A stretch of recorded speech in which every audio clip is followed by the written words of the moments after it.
In the Ganoush. criminal justice system, the people are represented by two separate yet equally important groups: the police who investigate crime and the district attorneys who prosecute the offenders.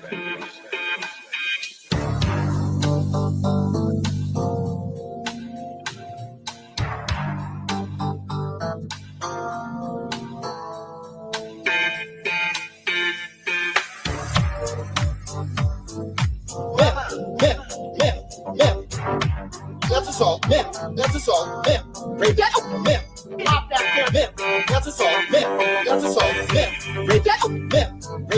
pop that chair. These people are going to eject you from this line. That's assault, that's assault, it is, you cannot touch me like that. Oh, I will be telling you exactly what happened. Rape, these people are going to eject you from this line. That's assault. That's assault. We have video of her just touching. How did that go? I will. Excuse me. Excuse me. That's assault. You cannot touch me like that. Oh, I will be telling you. That's assault. That's assault. That's assault. That's assault. We have video of her just. These people are going to eject you from this line. How did that show? I will assault. It is incredibly appropriate. I will. You cannot touch me like that. That's assault. Stop that chair here. You cannot touch me like that. It is incredible. That's assault. That's assault. Stop that chair. Stop that chair. Stop that chair. These people are going to eject you from this line. That's assault. Oh, I will. That's assault. That's assault. Oh, I will be telling you exactly what happened. Stop that chair. That's assault.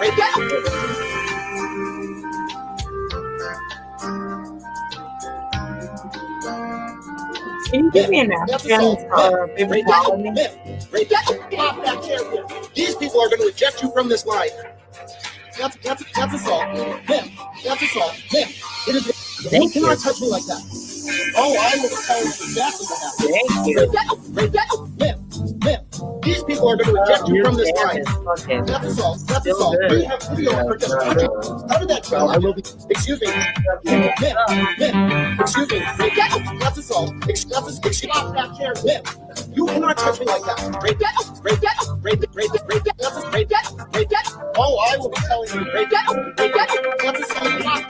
assault. That's assault. Stop that. That's assault. Stop that chair here. We have video of her just. These people are going to eject you from this line. How did that show? I will assault. It is incredibly appropriate. I will. You cannot touch me like that. That's assault. Stop that chair here. You cannot touch me like that. It is incredible. That's assault. That's assault. Stop that chair. Stop that chair. These people are going to eject you from this line. That's assault. Oh, I will. That's assault. That's assault. Oh, I will. That's assault. That's assault. That's assault. That's assault. That's assault. That's assault. That's assault. That's assault. Oh, I will. That's assault. That's assault. That's assault. That's assault. That's assault. That's assault. That's assault. That's assault. That's assault. That's assault. Oh, I will be telling you. That's assault. That's assault. That's assault. That's assault. That's assault. That's assault. That's assault. Oh, I will be telling you. Stop that chair here. That's assault. That's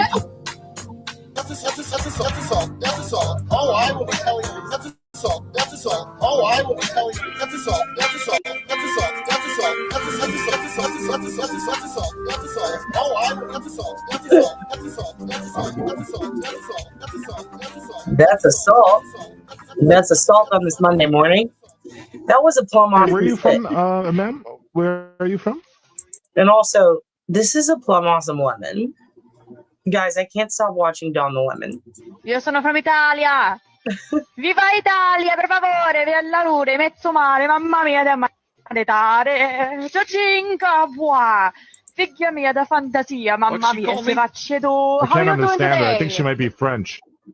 They look at the cop. There you go. And okay, before we get to this, because I'm going to show, look at this. We've got a new banner. That's right. Some of you guys asked what this was from. It's Unsolved Mysteries. Do you guys remember Unsolved Mysteries?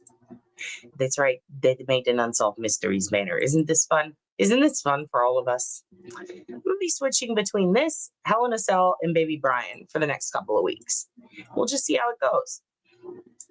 Also, Darlene, good luck on your test results today. We are praying for you and we hope that they come out well. Please keep us updated. Also, I want to say thank you to everybody who took part in the 420 Easter's Diaries giveaway. And you actually had 2 winners because we drew a second one, a backup last night, just because I have an extra sample. So I'm like, well, let's just give that sample cassette away. And then the main winner will get the first winner that we picked will get the merch and the cassette. And those winners were Mia Bido, who got the whole shabamigator, and good graces. That was crazy. That was crazy because she had just sent in a Hank Greenan impression and got 2 more added to the pile. And then she got picked, and she got picked by Dad's boyfriend. He reached into a box, so it was fair. And also, by the way, Reggie Ray, I'm so glad you're here, hon. We're about to do something special for you. Don't get mad. Don't kill me. Don't get angry. But I think she won't mind. She sent it. Turns out I did miss a Hank Brennan impression that was in the mail. And I do think it got moved to spam, but I pulled it out. I listened to it. It's incredible. And guess what? I'm in my webcam audio. How? I shouldn't be. Hold on. Let me try again. Let's see if this works. Is this better? Is that better? Can you guys hear okay? I sound different. Oh, no. Is it the webcam? Well, I hate that. I hate that for us. What the hell, guys? Let me see if I can figure this out real quick. It's good now? Did it fix? It's the same. Nah, fuck that. We can't deal with that. That's not okay. It sounds like a tunnel. Oh, that's terrible. Hold on. Let's see if we can fix this, because that's not right. What about this? What about this now? Is this better? What about that? Okay, fuck this. We're going to fix it. Hold on, everybody. Please hold. Wait, is it better? There you go. Hello, Total Eclipse. Is that better? Did that fix it? Turn volume up. It's as high as it'll go. Okay, so it did fix it. Better, but very low. Well, that's bad. That's bad. Let me try something.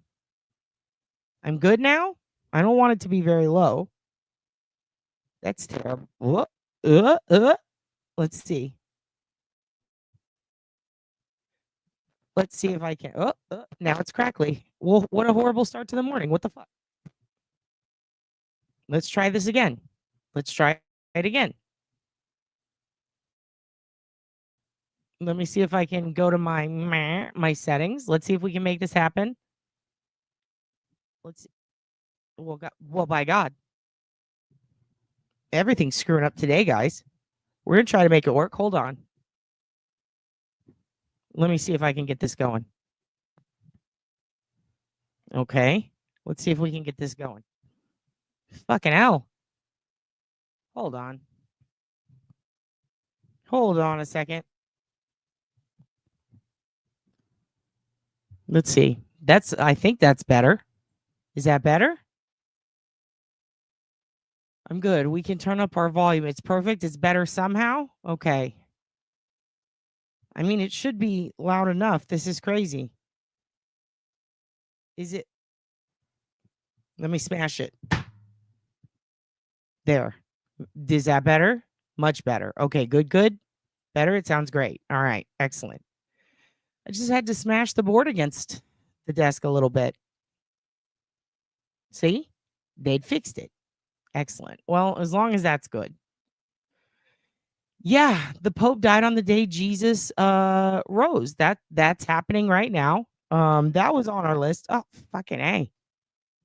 Maybe I need to smash this thing some more. I do have some important Satan news.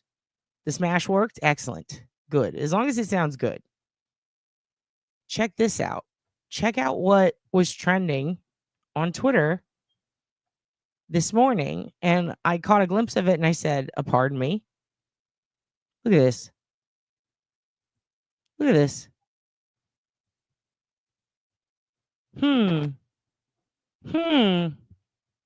Interesting. Satan and politics are trending. So immediately I go, uh-oh. What did Georgia Satan do? And I didn't click on it. I was scared to know. But then it turns out J.D. Vance killed the Pope. Yeah. Michael Cole is the commentator for WrestleMania and for Monday Night Raw. And he has been commentating for 28 years. 28 years he's been commentating WrestleManias. He actually used to, I'm very proud. Congratulations to Hudson. You got him. Also, Lauren finds that very funny. Yeah, Michael Cole's been doing this 28 years. And, you know, he quit as a news analyst in the DFW area. He was actually in charge of covering the Waco, the Branch Davidians. Damn it. I'm trying to get this. There we go. I might have to smash it again, kids. But yeah, that's pretty crazy, huh? So Satan's in the news, okay? And the Pope is dead, R.I.P., sir. He was a pretty good Pope, right? This is the Pope that used to sneak out at night, and people would go, uh-oh, what's the Pope doing? And it turns out he was giving food to the poor. Like, literally, like, doing good shit that popes are supposed to do. Hardcore pope shit. Like, he was making the papacy before him look weak. So I'm kind of sad that this Pope is dead. This was a pretty good Pope. I mean, out of all the popes, I know. We're going to do a part 2 to the WrestleMania episode where all we talk is WrestleMania, Steve Moore, and I will go in depth then. But I will tell you this much. I loved John Cena's entrance. I thought it was very, very cool. It reminded me of Dolph Ziggler when he came out to No Music to do a little protest of why aren't you guys writing me better shit? And who was the other one that we said that used to come out to? Oh, Tommaso Ciampa, right? Yeah, it was Dolph and Tommaso Ciampa. Both used to come out to nothing, no music, just all black. Sometimes it didn't even say their names. But that was short-lived. Like Tommaso, that was in what, NXT? That was after he broke from Johnny Wrestling, but before they got back together, when he was going by Daddy. And then Dolph did it for like a week, maybe 2 weeks at best. And then he started coming out pretending to be other wrestlers and psyching people out. And they'd go, oh, because they think it was Shawn Michaels or something. He did a pretty good job. But John Cena coming out, and it was really like, remember when he said, you get nothing? When he became a heel, he said, you get nothing. Like when I saw that entrance, I was like, damn, we really do get nothing. Damn, we can't see shit because Cena won't put shit up on the screen.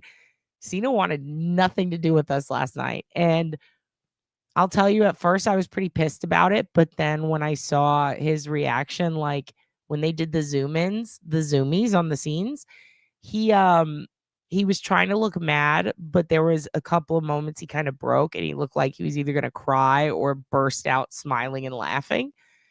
And in those moments, I was like, this is kind of perfect.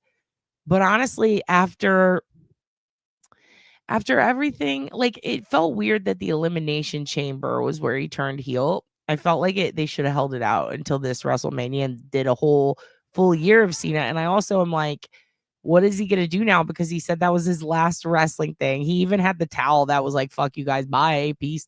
And he said he didn't want to wrestle anymore, that he's retiring. So when he wins, he has to defend it, right? Well, he also said at the press conference, he said tomorrow night, which is tonight, Monday Night Raw, he said, tune in because I'm going to ruin wrestling. Shit. So to me, that says he's going to take the title and retire it. Now, part of me wonders if he is going to switch it out for the spinner title and then do that. If he doesn't, if he retires the current title, they're going to have to come out with a new title, which would make sense why they showed off all the titles of the past this year. And then it all comes together and closes nice and tight. But then what? Like, if he just leaves with it, then what? So who becomes the champ? Is it going to be Cody and Roman again? Because if so, it's like, oh, so we just did that so John can get his 17th and beat Ric Flair? Well, I mean, cool, but like they should have had more buildup. I don't know. I don't think Elimination Chamber was long enough. Just my opinion. A ribbit question: what would your entrance music if you could absolutely? Oh shit! I would steal from the South Pacific Power couple, the South Pacific Power team. There was a chick named Delilah Black, I think. I don't even remember her first name. I think it was Delilah Black and her boyfriend, which I can't even remember his name either right now. But they had her South Pacific Power Squad. I don't even really remember their full name right now, but their entrance song we used for our comedy wrestling show for so long. And I would play it for you, but we'd be copyright struck. But they were a really amazing South Pacific Power Trip. That's what they were called. They were an amazing couple. That was an intergender tag team couple from New Zealand. And they lost their visas mid-COVID and couldn't continue in Progress Wrestling. Otherwise, they would have been the biggest fucking tag team ever. They were so good. And I loved their theme song. It was just insane. It was like dwomp, dwomp, dwomp, dwomp, dwomp. It sounded like EO Skies. That would be mine, I think. Or maybe it would be something really silly. It'd probably be the Italian Lemon, to be honest with you. Great question, Rabbit. Also, Joe Hendry came out and fought Randy Orton, and that made WrestleMania Night 2, I thought, overall, like, sucked comparably to the one that we went to, but, like, good. I wanted the one we went to be awesome. It was weird that The Rock wasn't there. Don't you think it's weird that The Rock wasn't there? Yeah, it was kind of weird. And then he's making TikToks dancing in his living room with his wife and kids, so you can't hate on it, you know? But he's also redoing his kitchen. So it's like, what the fuck, Rock? Like, I hated Travis Scott being there. I thought that was stupid. I still don't know why he had to be there. Did you like Travis Scott being there? I fucking hated it. Yeah, they're trying to sell a line of Cactus Jack themed gear. And it's $150 for a fucking hoodie. Like, he comes in, he stages the ring, you know, behind Cody at Elimination Chamber. He helps John, but like, I don't know any of these people. Yeah, exactly. Like, why Travis Scott, no Rock? Only to sell merch? Have you guys not sold enough fucking merch? You just had All Access. You just sold like millions of dollars of merch this weekend. Like, do you really need to ruin a match over it? Dude, thank you for inspiring me, Rabbit. Fuck, Rabbit makes some good paintings. So much so that Dave's boyfriend put one on a cool ass sweatsuit and sent me a picture, and it looks sick. Rabbit's an artist, you guys. You're not able to watch WWE? Why not? Do you need me to steal it and send it to you, Ozzy Mel? Send me your email address. I'll do that. Oh, dude, Rabbit, great question. I'm loving this. Fuck. I want to say Vern Gagne, but he would powerbomb me to death. And I want to say Matt Hardy, but I met him, so that would be kind of anticlimactic. Have coffee, though. Alive or dead? Shit. That's a good one. That's a real good one. I want to say Macho Man, too. Ivan Putski wouldn't drink coffee, though. He'd give me, like, some fucked up vodka or some shit, like my dad, and I wouldn't be able to handle it. This is tough. Razor Ramon, dude. Razor Ramon. And then I'd talk some shit with him. I'd be like, can you tell me about the time you killed a guy? Oh, dude, shit. Yeah, no. Well, China, maybe, but I mean, I'd be afraid she'd spill all her shit on me and make me sad. She, like, has a lot going on. She had a lot going on. A lot. Oh, fuck. Probably Vince McMahon. I'd grill his ass. I'd fucking start interrogating the shit out of him, dude. Vince. In a heartbeat. I'd try to change his mind. I'd be like, come on, dude. Quit hanging out with all these fucking weirdos. Quit doing all the shit you're doing. You're ruining things. No, for real. I'd be like, Vince, why you gotta fucking poop on people's hair? What the fuck is wrong with you? Get your shit together, dude. What do I think he'd order? Oh, fucking probably creatine, just a straight up powder creatine. He'd just be drinking the powder or snorting it. I don't know. I'd ask him where the fuck he got that money for Jimmy Superfly Snuka and how much he paid off and all sorts of questions. That's not Iron Sheik on his Twitter, though. That's his manager, who's much younger than him. Yeah, Cunt Smasher was not a wrestler. Oh, shit, no. Fuck all that, dude. Oh, it would be Sick Nick Mondo, who's still alive. Fingers crossed. Sick Nick Mondo, dude. Definitely. CZW guy. Oh, fuck. That would be so sick. I'd be like, Sick Nick Mondo, remember when you worked at Blockbuster? I just ask him so many Blockbuster questions. I ask him what it's like to break your back jumping off a fucking building. Oh, yeah, he would add espresso. He would eat creatine espresso pudding for sure. You want a pink one and picked a not a cat? Dude, I can make them in pink if you want. I think I can switch it out. We'll work on that. We'll table that. I'll write that down. Anyway, congrats to you, Rabbit. Congrats to Mia Bito. We, as if I have a team here. I will be shipping that shit out this week. Also, I am going to yell at the mailbox people today, so I will be fighting on your behalf. For those of you who sent shit that got sent elsewhere, it's an issue with our post office. They have 2 zip codes for the same post office, and the other post office has the same of one of those zip codes, so they're always fucking my shit up. There is going to be an OSINT cheat sheet update. It's a little late. I will add extra links for you, but I did want to post one link for Reuters Westlaw, which is it's going on the cheat sheet, but it's just an extra. It's one that I wanted to share publicly. Reuters Westlaw is a website that a lot of the AP Newswire comes from, essentially, when I shouldn't say the Newswire, but the Newswire when they do background checks on stories, or when they fact check current case law or past case law or anything to do with court stuff.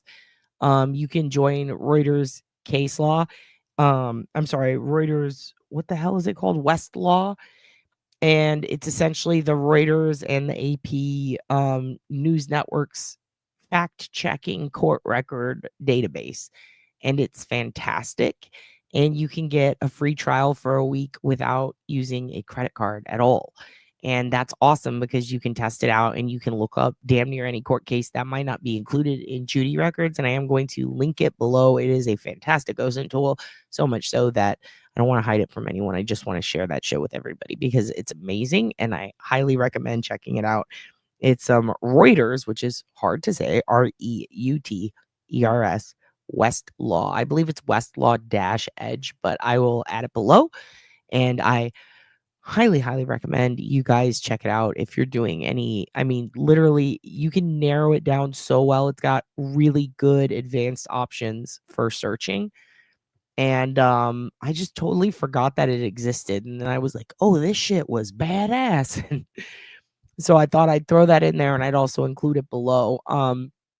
But I want to start out the episode today with 2 thoughts. Number one, Karen Reed's trial is coming back up. It's about to start. I think we'll be here when it starts, so we'll probably live stream some of it after we go over some Lori Vallow stuff. But here's what I really wanted to talk to you guys about today. First of all, what do you think about in the arms of an eagle, like instead of an angel, like in the arms of an eagle, far away from beer, call me Brian. What do you think about that? Like, should we redo that? In the arms of an eagle? It's got the same words as angel. Which, by the way, this is a proof for the original. I just printed it out to see what it looked like. For the I don't know if you can see it. Remember how the apology line?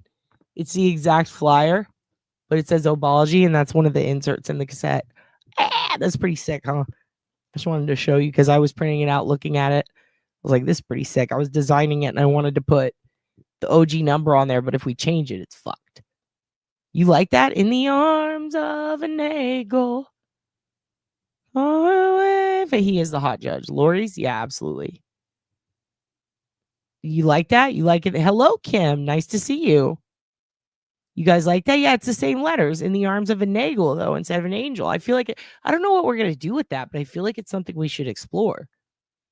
In the arms of an eagle. I'm like surrounded by White Claw, maybe, and I'm trying to find them a home. I could be Sally Struthers. I'll just put a blonde wig on and I'll just be like, hi, everybody. For $2 a day, you can sponsor an eagle with a peanut butter and jelly sandwich and a White Claw. That would be fun, wouldn't it? Here's another thought. I've been thinking about goals. Okay. What do we do? How long before we hit 6K? I don't know. Probably for fucking ever.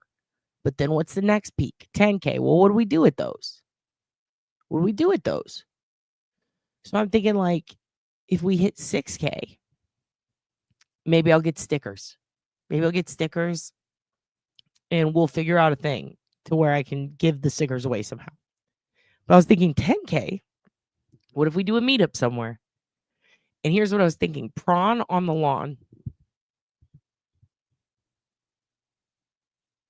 Prawn on the lawn. Like shrimp in a yard. But it's prawn on the lawn. So like we meet somewhere and we eat prawns. You guys are into it? You make great stickers? Send. You're there? Do you guys like prawns? Because I love prawns. Are we good with prawn on a lawn? It's pretty good, right? See, I was thinking shrimp with a pimp, but I don't want anyone to get sex trafficked. Shrimp bowl. Like a whole bowl of shrimp? Is that a moon? Grounded. Sips with eclipse. You down to do an autograph signing? Moon kit? I would do it whatever. I ordered shrimp pad thai. Pad thai with a guy? We could pimp out Satan. I don't feel that Sarah McLachlan song into a Nagel song. And I'm only saying that since you asked because honestly, you know. Why? Because Nagel can't. Because Nagel's not an angel. What about in the mouth of an eagle? What do you guys think? Or do we just not want to adopt Nagels? Because it's not really that. It's the Nagel getting the claws at that, but that makes no sense because then she would drink the claws. I see what you're saying. It's a technicality that bothers you, and now it's bothering me. Fuck. We'll figure it out. We'll figure it out. We'll table it. We'll go back to the drawing board.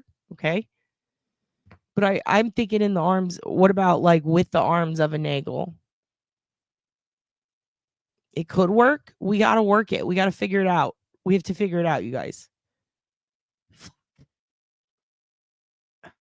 Well, I mean, we'll table it. If we want baby Brian, we have to go through Nagel. Yeah, exactly. Oh, so don't you think that this could humanize the Nagel? We could project a moon onto a building. Grounded, Ribbit. No moon projections. Don't project your moon at me, Ribbit. Oh, I can never be mad at you. Okay, have your moon time. Slowed down somehow. But Glazer took it. He took that. That's fun. That's fun. Maybe we need to get better to make him better. Maybe that's what we need to do. Maybe we just need to lift ourselves up and then I can handle his content. I think it could definitely work with modifications again, if I'm only being honest, because why bullshit at this early hour? That's a good point. I thank you for your honesty. I don't need a bunch of yes men. I need a bunch of we could work with it men. And I feel like that's what you guys are giving me. And I appreciate that.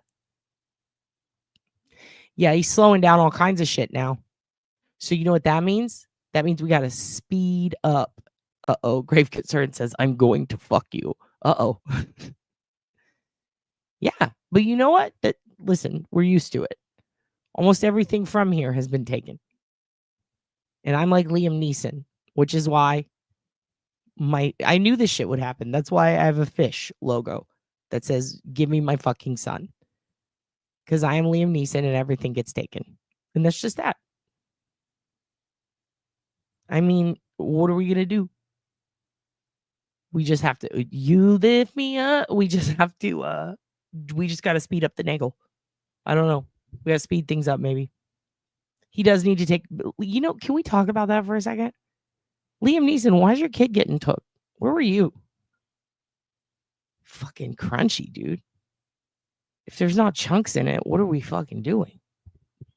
I'm a punk for chunks, dude. Fucking punk for chunks. That's gonna get taken to copyright that. Prawn Lawn meetup at 10K. You guys down? I mean, if you can come up with better wordplay for some sort of crustacean, like a crustacean humiliation station, I don't know, something like that. Like you get taken once, okay, but like 5 times you're a bad dad. Exactly. Like, watch your kid, dude. Get a babysitter. Why are we losing our child all the time? My 6-foot blobs bring all the cops to the yard. My blob is blobber than yours. That is the essence of the Nagel. It cannot be sped up. Oh, fuck. But what if it could? like we're the fucking scientists on Jurassic Park. But what if you could speed up the Nagel to the speed of light? By the way, let's talk about Gail and Katie, because that shit's not fucking done. Katy Perry talking about suing Wendy's. I hope not, bitch. I hope not. Let them speak. Let them speak. You want to go fuck around in space? Wendy's can say whatever they want. They're on Earth. They were on Earth when they said that, and you were in space, hon. Okay? You were not even in the zip code. You were not even on the Earth. You were not even in this atmosphere at the time. I don't think. I don't know science, but whatever. Fuck her. She was in space. Once you're in space, you're going to get gossiped on, okay? If you don't want to get shat talked about you, don't go to space. Right? Like, once you leave, people are going to talk behind your back. It's just true. It happens to me all the time. I prefer it. I don't want to hear what you think of me. Katie had the ultimate opportunity to leave town so everyone could get their shit talk out, and then she comes back and she's pissed. Well, if you wanted to hear the shit talk or not hear it at all because no one's going to be talking shit, don't go to fucking space. Wendy will not be silenced. Yeah, leave Wendy the fuck out of this. She can't. First of all, she's pigtails, Katie. Who are you going to fucking sue? The social media guy? He's brilliant. That shit was funny. Or she. I don't want to gender the social media person. They. Leave him alone, Katie. You already got to go to space. Why you got to fucking attack Wendy's? I don't even like Wendy's. I just don't like that they're being attacked. Dude, Nagel racing? I don't think that's legal in like 8 states. I checked. I saw she said she was in and out, that in and out was better. So that's a counter lawsuit. There you go. It's a counter suit. Katie, you asked for it. Dion says, good morning, Dion. We're discussing Katie and Gail in space. I don't see any of them hanging out after this. I don't think it went well. Yeah, if you go to space, you're going to get shit talked. Like, don't go to space. You know what I mean? Yeah, all real beef. She's just on it. No, dude, they didn't play the Alien song. She sang someone else's song to them and ruined the trip down, which was just a free fucking fall, which is wild. Also, by the way, MC Lunchbox has been, with 2 X's, has been putting out mad decent jams. And by decent, I mean fucking awesome on his channel. And he just put out a mix this morning and it's really fucking good. In the beginning made me laugh very hard. I really like it. I highly recommend it. Remember, if he gets 500, I think he's over 300 now. If he gets 500, he's going to do interviews with us. And then you can talk all the shit you want. You can ask him everything you want about Dead. I can't stop him. I can't restrict him. His speech. There's a moose loose in the hoose, and it's a Nagel. Lock your doors. All right, what else do we have here? Austin explosion. They found out why. What did Dad say? Propane and propane accessories. Not talking about BDSM, you silly gooses. Get your head out of the Marcus, all right? Talking about actual propane and propane accessories like Hank Hill. You understand? So we're going to watch a little bit about that, but first, Dad has to show you someone. If you don't know about Judge Fleischer, you need to get on fucking board. He's from Houston. He's the good judge. Everybody likes him. He is invited to the cookouts, I've heard. he is pretty famous for not taking shit from nobody and not throwing out probable cause like it's just fucking probable cause Sunday. Nope. He actually pays very close attention and he forms bonds with people. He's like, you know, that Rhode Island judge that got his own show because he's like, oh, you couldn't pay the parking ticket? Well, have your kid come sit on my lap. Do they know a good joke? It's like kids say the darndest things mixed with court. Imagine a guy that's just like extremely honed it. Like if Leslie Knope wanted to be a judge and she was a dude with glasses who dressed eccentric as fuck. Now, normally I'd make fun of it because eccentricity, when it comes to wearing clothing, that's a free-for-all unless somebody is going through a hard time. Fair enough. But regardless of what he's going through, he's the only judge I've ever seen in a bow tie that I'm like, you look good. Like, he dresses cool. He could be a talk show host. I really enjoy him. I don't know why. But his name, yeah, Judge Caprio. He's the one. I like that guy a lot. And this dude, I mean, a judge in Texas, it takes a lot to make you like one of those. But he's so good. We're going to watch him. I think you guys will get a kick out of him. My favorite thing is when this cop came in and was like, well, I pulled this guy over for this. And he explains it. And it's kind of bullshit. And then Judge Fleischer looks at him and he goes, walking while black. And then he's like, I find no probable cause here. And he just fucking chews out the officer, and then looks at the kid and he goes, listen, life's already fucking hard enough for you. All right? You got to be careful out there. Everyone's trying to get you. And I'm like, oh my God, this is like a good dad judge. So we're going to watch a couple of these because I'm obsessed with him and I want you guys to be obsessed with him. He put his own YouTube channel up. Go support it. I will link it below. Judge Fleischer fucking rules. And I feel very confident saying that. Here we go. And they run. Yes, sir. Cops never tell them to stop. Yeah. And what are they doing wrong? I guess, what is this, Minority Report? You know what I mean? Gentlemen, both of you are charged with evading arrest or detention. You're facing up to a year in jail and or a $4,000 fine. We are going to do probable cause. You have the right to remain silent. Anything you say can or will be used against you. You have the right to have an attorney present. If you cannot afford one will be appointed to you. Okay. On February 20th, 2025, officer dispatched the First Baptist Church. A caller stated that a white pickup truck parked behind the Baptist Church and two Hispanic males exited the truck and were walking around the property. The officer arrived on scene and observed one of the ground level windows opened and a window air conditioner unit pushed in on the inside of the building. The officers then observed two Hispanic males exit the doors on the west side of the building. The defendants then turn and look at the officers and then run in the opposite direction for approximately 30 yards to C Street, run an additional 20 yards to First Street, and then turn and run an additional 30 to 40 yards.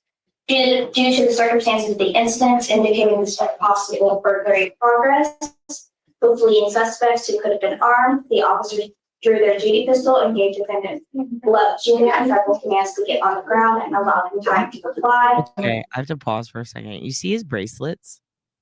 So anytime I see like an authority figure, even like a celebrity that's like for example, CM Punk does this. When I see like anybody who has like a lot of these kids bracelets, like the Taylor Swift ones where they like the words and shit, letter bracelet, friendship bracelets, homemade. For some reason, I'm like, I get this feel like that's a good person. That's a good dude. That's a good lady. Because for some reason in my head, it's like, a kid gave them that. Someone gave them that. It's probably a kid. And they're like, well, let me put this on. And they care about it. And to me, it's like, that's a good sign of like an empathetic authority figure is somebody who's like, well, my kid made me this. Or you know what I mean? A kid made me this. I'm going to wear it. Like, it's like, oh. And then I see the suit and I'm like, damn. And then I look at it. It's like, oh, he's actually paying attention. This is a good ass judge, dude. Already, I was intrigued.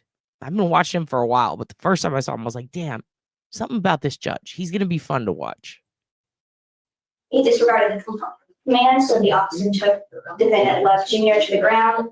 Defendant Love III ran around the building and then subsequently followed commands to lay on the ground. They were both detained. Defendant Love Jr. stated that they panicked, so they ran. The officer stated he looked right at me and knew I was a cop, but he still ran, to which the defendant stated, I know, bro, it wasn't the right thing to do, sir. Your Honor. They look at the cop and they run. Yes, Your Honor. Cops never tell them to stop. And what are they doing wrong? I guess, I mean, what is this, Minority Report? You know what I mean? I don't have anything additional to say. Guys, be careful. You know what I mean? How old are you, sir? 18. You gotta be careful, man. When you start racking up convictions, life doesn't get easier, man. It gets so much more difficult. And the more convictions you rack up, you're only 18, man. Life doesn't get easier. You get bigger, fatter, you lose hair. It doesn't get easier. And the more convictions you get, the worse you make life. Life is all about money. And if you have money, then life is great. And you only get it with one thing. This or this. Hard work or knowledge.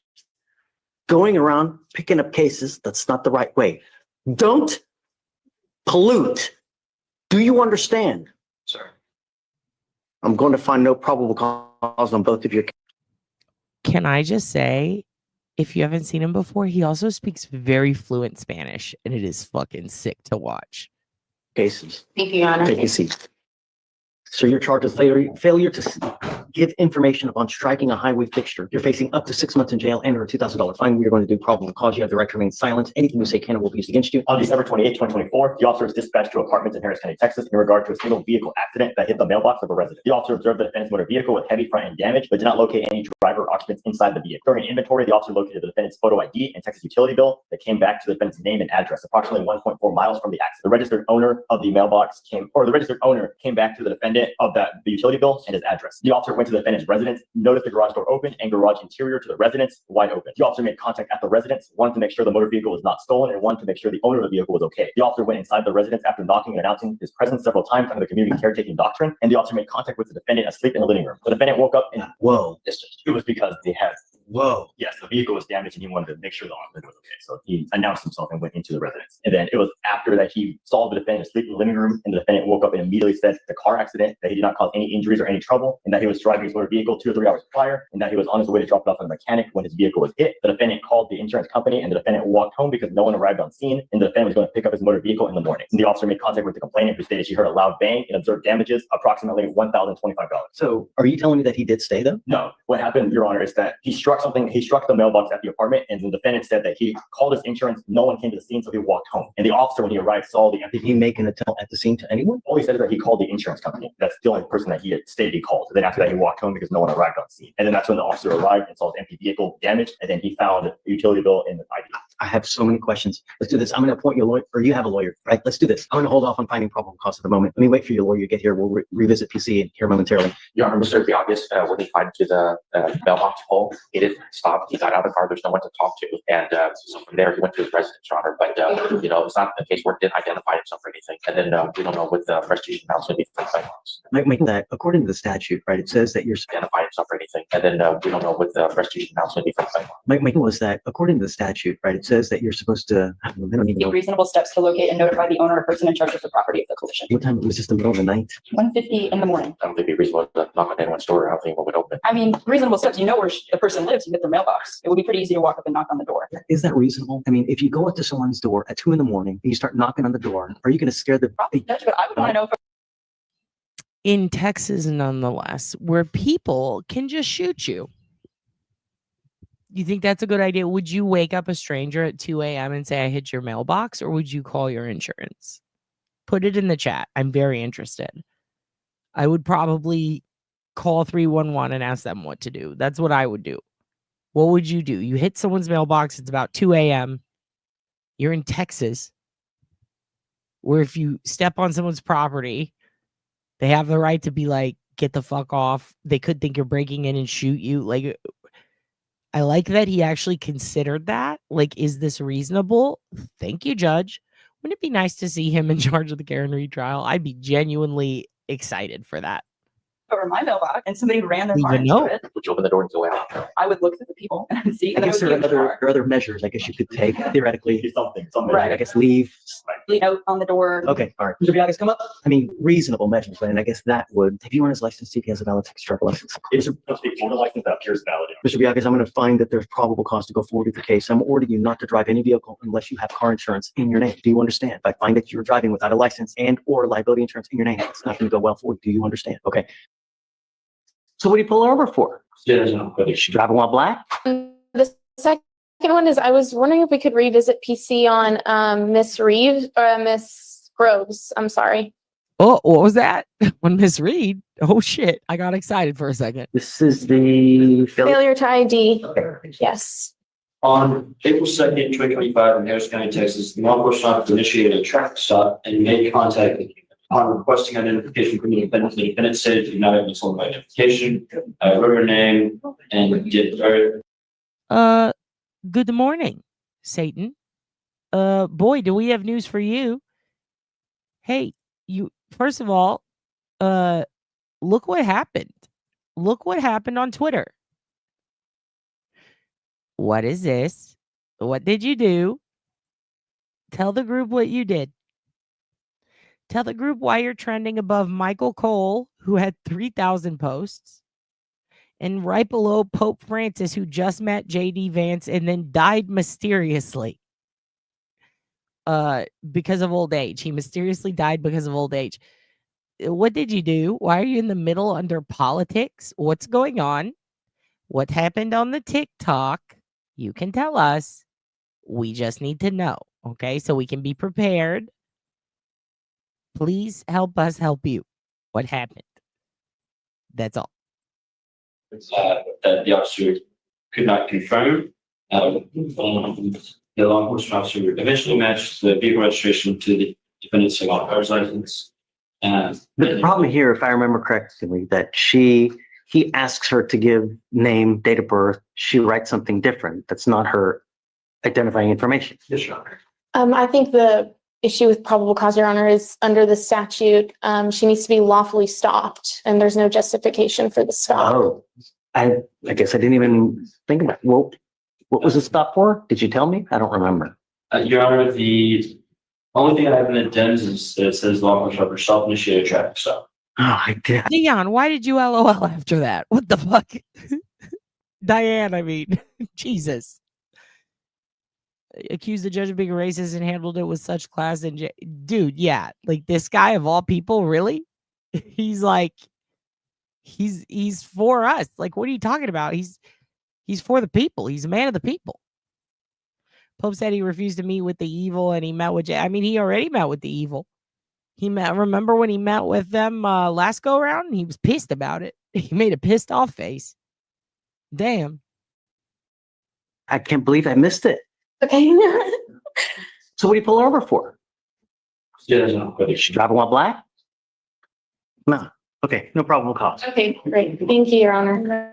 This must be divine intervention because I never signed the probable cause order in your case like you do with every single case. It's been sitting in the queue. Yeah. That's what it is. Meant to be. Don't you love him? I love him. No, this has to be, it's something where, I'm going to kill you now. It's not, hey man, I'm going to do this in a couple of days when I get up to it because I'm kind of lazy. I got shit I need to do. It don't work like that. So you're charged with terroristic threat of a family or a household member. You were facing up to a year in jail and or a $4,000 fine. The reason you're out now is your bond is set at $10,000, which is unusually high for a misdemeanor. I don't know why, but she's asking for a bond reduction. I'd like to know what happened in the case and we'll go from there. Okay. On March 5th, 2025, an officer was dispatched to a family disturbance type call at a residence in Harris County, Texas. Upon arrival, the officer made contact with the defendant and the complainant. The defendant's mother was trying to make him leave the house because she felt like her life was in danger due to his behaviors and threats he made to kill her with a gun. The complainant provided text message from the defendant's therapist. The defendant also told his brothers about the threats. The defendant showed his 14-year-old brother pictures of guns and stated all of his friends have guns. The brother felt in danger. The defendant admitted he made multiple threats in the past of killing his mother with a gun. So is that your specific threat? not directly to the mother, but he had threatened to kill the mom to other people in the family. That's not, a terroristic threat has to be aimed to a specific person, Yes. and there has to be immediacy. And my response to that would be that it was aimed towards the mother. Threats to kill with guns while showing pictures of guns that his friends have access to shows immediacy. And to show intent to put hurt and fear would be a question for the jury of whether he intended to make. And guys, I'm going to go ahead and let this play through a little bit because I'm going to take the doggy out and then we're going to start in with the news and some trial stuff, okay? But yes, this is a very real judge. He's here in Texas. He doesn't like to wear his robe because he likes to show off his fancy ties. Do you hear Mookie's? I'm going to take him out to pee-pee. We'll be right back. Enjoy. Her feel fear, whether or not it was directly to her or to others. So Where the threat is. So he told his brothers that he was going to kill his mother. That is what the complainant stated. I don't have a time. Oh, wait. Her mother, the last time the defendant had made those threats was 2 days ago. So on March 3rd. That's not real. No, this has to be, it's something where, I'm going to kill you and now, it's not, hey man, I'm going to do this in days, when I get up to it, because I'm kind of lazy. I got shit I need to do. It don't work like that. I understand. I'm just concerned, so. You gotta be careful. You got one life. How was jail? It sucks, right? Yeah. I mean, we're not asking for much. All the knuckleheads that have guns that run in the street, they're going to end up in here one day. That's all. I'll tell you. Don't start asking anybody when you get back to the tank. Really, life is too short to live in a box like this. You don't need a gun. How old are you? I just turned 18 on March 5th. You don't need a gun. Get your ass back into school, man. Knowledge is power. You want to make some money? Learn something. She's amazing. Look at her. How much money you make? Don't answer that. She makes a crap load of money because she knows things. Yeah. That's what life's about. Fancy vacation, nice cars, these big ass beaches, blue water. That's what life's about. But you get it in school by gaining knowledge, not with a gun, right? Mm-hmm. I'm gonna find no probable cause. Do something, man. Sure. Get back into school. Learn something. He's in school, so he needs to finish school. Yeah. Okay, you're gonna get out today. Be somebody. Yes, sir. You're not a statistic. All right.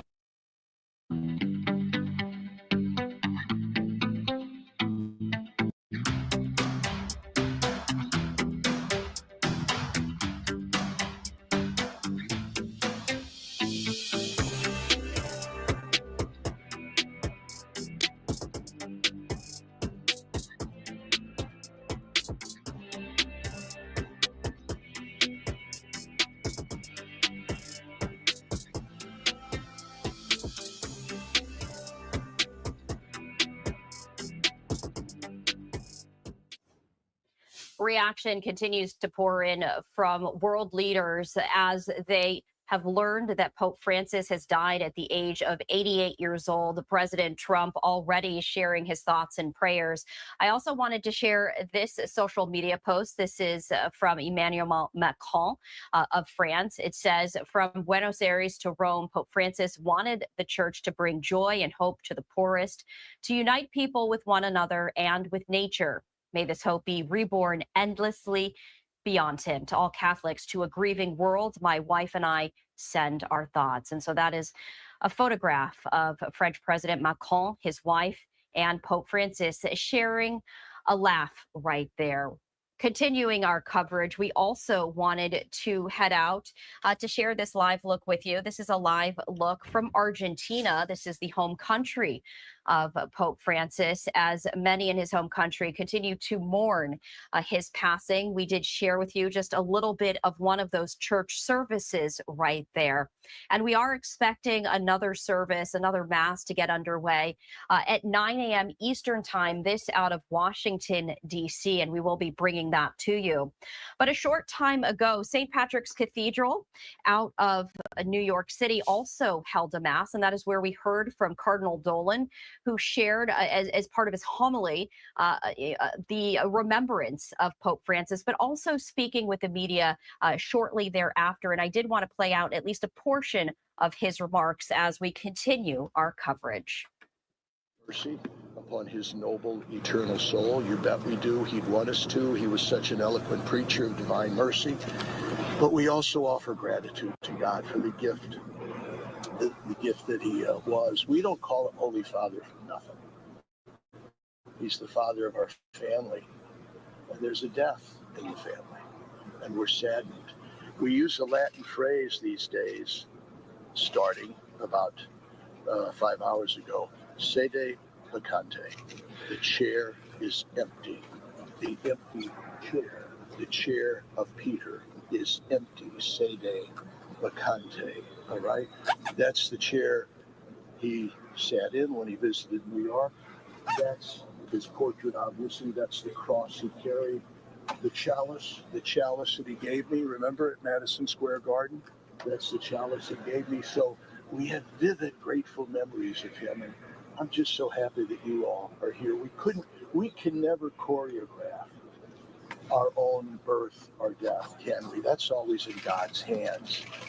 But if you could choreograph it, you couldn't choreograph it any better than what happened. The last time we saw him, Easter Sunday, the last words of Blessed Easter, as he gave us his blessing. You couldn't, the day that we believe Jesus rose from the dead and shares that victory with us, in which we trust by divine mercy, Pope Francis now shares in abundance. You couldn't have choreographed it better. And we thank him for that. The way he lived and the way he died, he was a great teacher, which the Pope is always called to be. Thank you again for being here. Stick with me in the coming days if I can be of any service to you, because I just appreciate you and the possibility of speaking to the wider community. Thank you, everybody. Okay, Joe, what do we do now? Question or two, Juliet? Yes. Hi, Juliet. How you been? I'm okay. Happy How Easter. are you? Happy Passover. Happy Easter.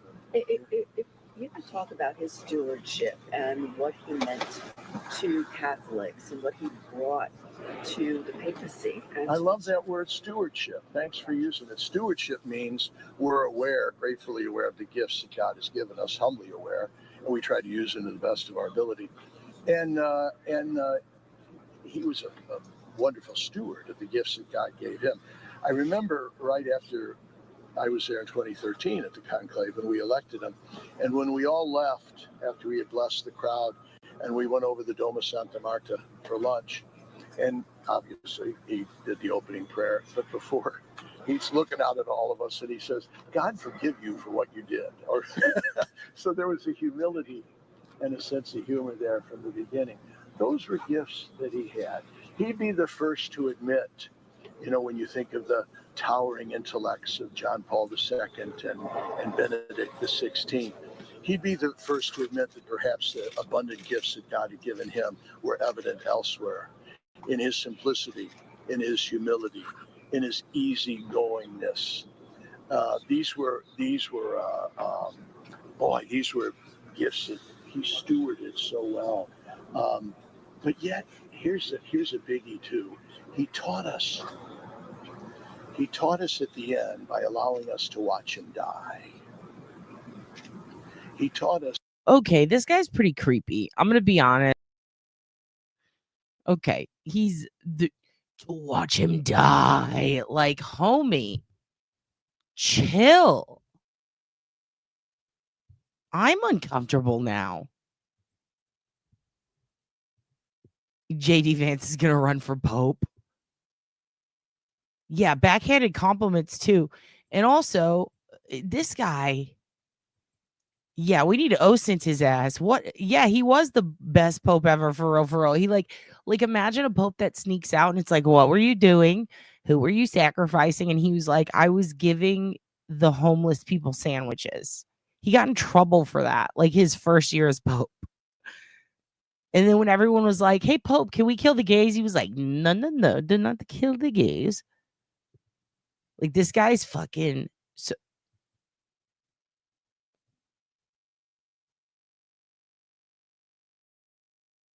That he taught us that who we are is more important than what we can do. He couldn't do much. He could barely raise his hand yesterday, did you see? He could barely speak. He couldn't do much.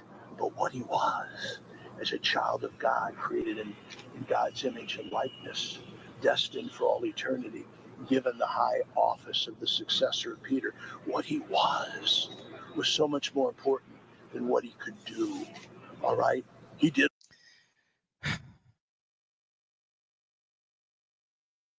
Darlene.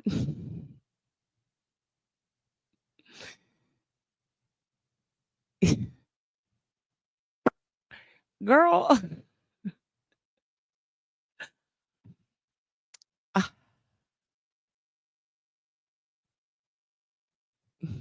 Did a lot, believe me. But in those final months, I think that's when he had the most eloquent pulpit ever. So, thanks. All right. What's the next? Yeah, thank you. What's the next step for you? When do you go to Rome? The next step for me is to pack. All right. No, so this is interesting because I was to leave for Rome tomorrow anyway, with about 200 pilgrims from the Archdiocese of New York at the invitation of Pope Francis. This is the Jubilee year, 2025. Pope Francis had invited people from all over the world to visit the city of Peter and Paul. So I said, let's go. Let's take the invitation of Pope Francis seriously. So we start our pilgrimage. I just realized this is a cardinal. This man's a big fucking bird, literally.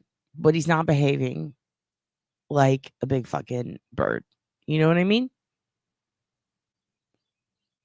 And yeah, it's like, don't be too good at representation or you will die. And it will be at the hands of a big fucking bird. A little bird hat. Very, very convenient. A sacred relic, Pope Toe. I've always said they should do Pope Idol, like American Idol, because he is technically an idol. You know, no offense, he just is. Make a Pope Idol. Have Simon up there. You are the worst Pope I have ever seen. I don't buy it. I don't buy it. Do you really care? You know, something like that. Like where they make him sing a hymn. And they're like, amen. And he's like, that was beautiful. Something like that. Vatican Idol. That's pretty good. Vatican Idol. We shall see, says Darlene. Oh, shit. Darlene, are you going to be the new Pope? What do you know? What do you know? Darlene knows so many things. I want to know what she knows. Okay, here's what we're going to do. We're going to chill with the Pope stuff for a minute. Yes, the Pope has passed on. Okay, this happened. He's dead. American Nego. Yeah, something like that.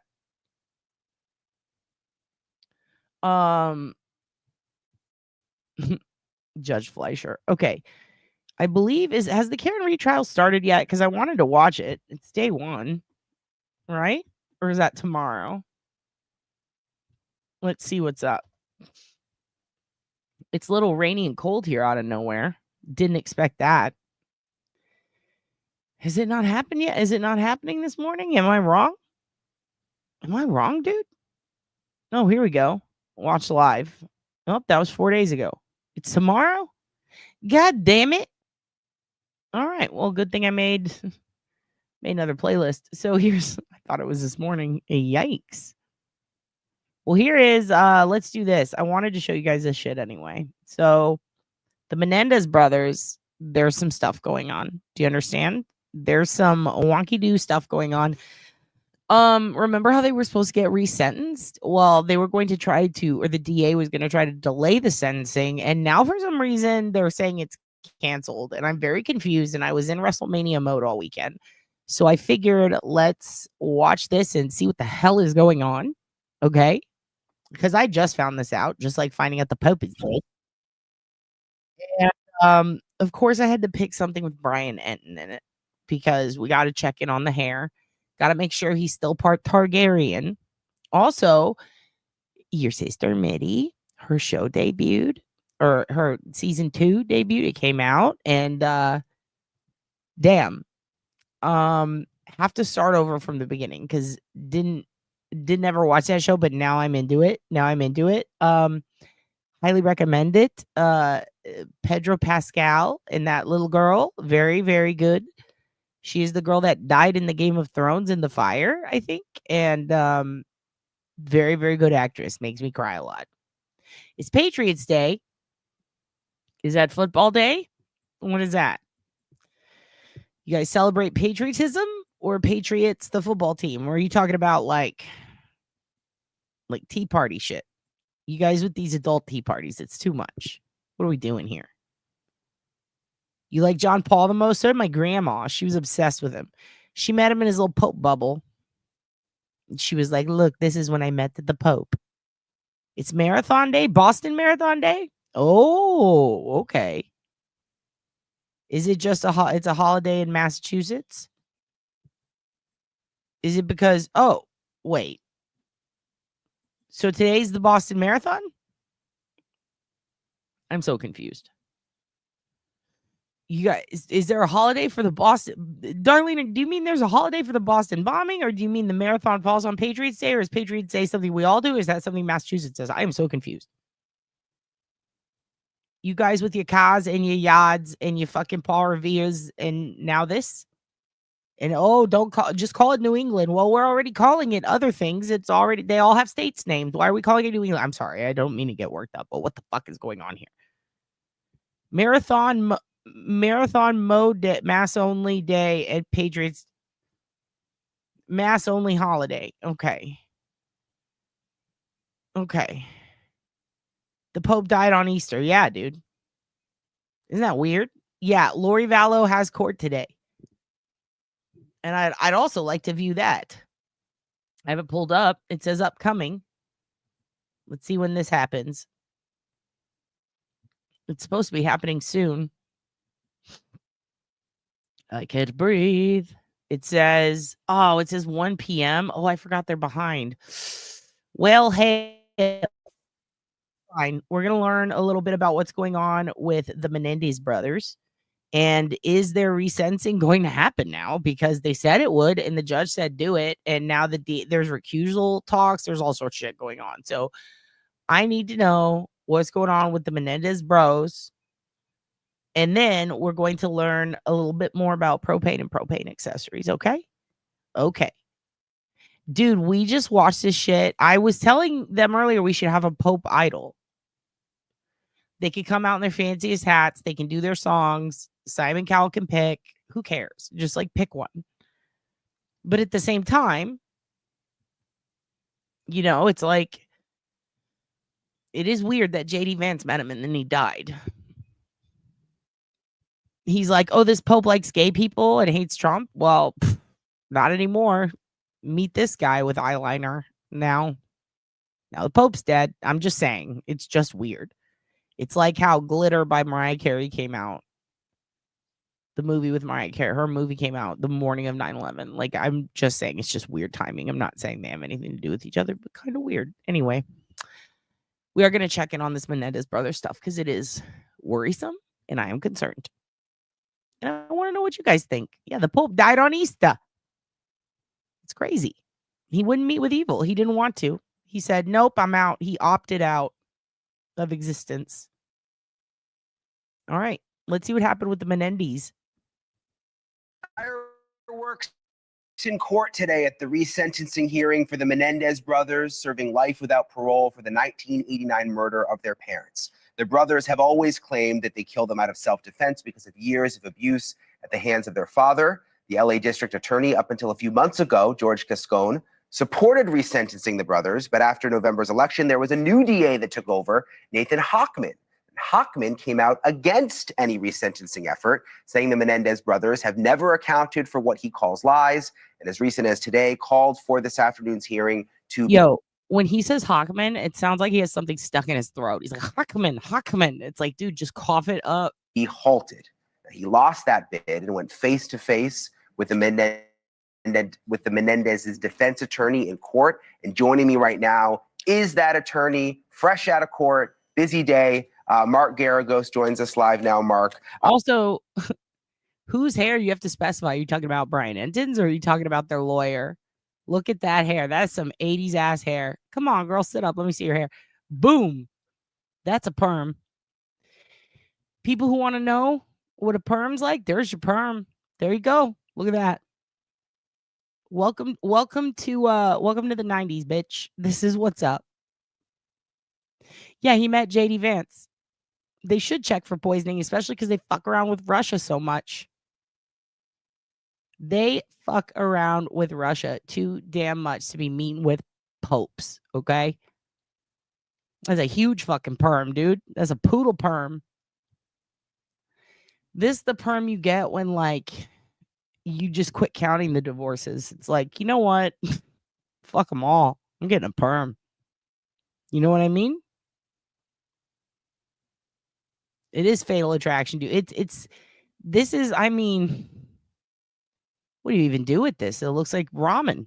She's got fucking an overflowing Justin Timberlake situation going on.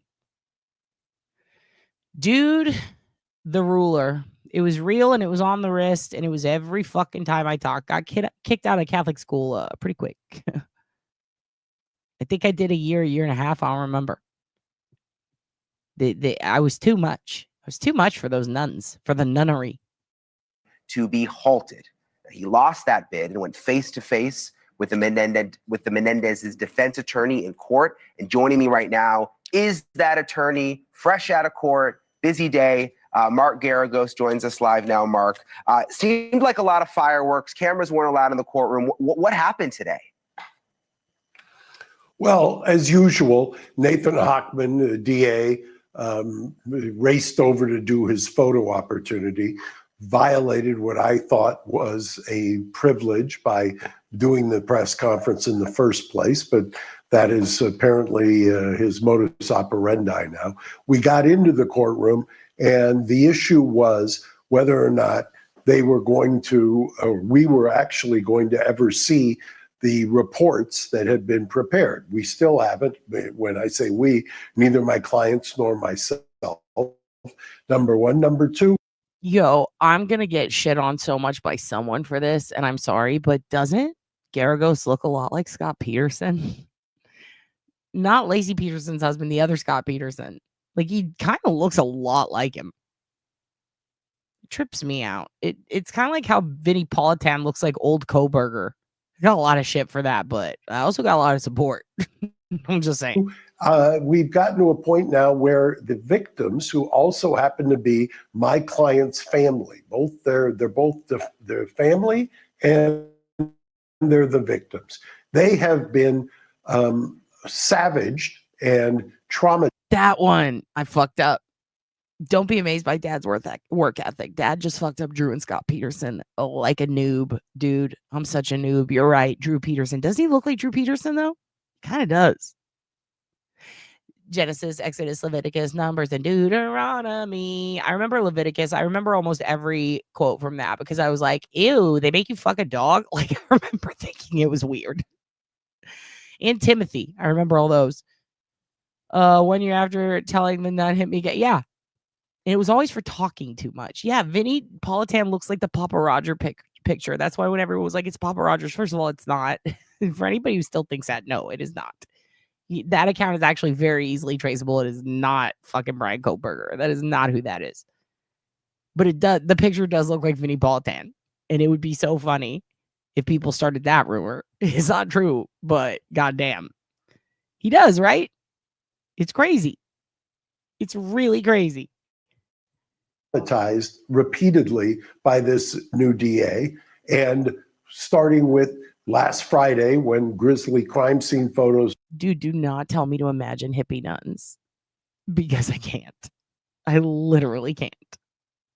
Was what from Cats on Broadway? Wait, what? Now I need to know. Put up there. Good morning, JG Cruz. And they were given no warning whatsoever. Today, they filed, or last night. Heads up, Shelly Babes. The Menendez series, if you watch the one by the guy Ryan Murphy who made Glee, heads up, some of that shit is fucking whack. Like, some of it is not true, but some of it's really exaggerated. Like, they don't just fucking make out and fuck like they're brothers. Like, he took it a bit far there, and the whole alibi situation was a bit off, but it is very dramatic and very good. Definitely. Do Lil Friars, Lil Friar Tuck, Lil Friar Tuck and Roll was always a fun like premise I could never make happen. I just thought it would be funny if there was a tiny friar that, like, you know, always needed a ride somewhere because he was lazy, and then he'd just tuck and roll when he was good to go.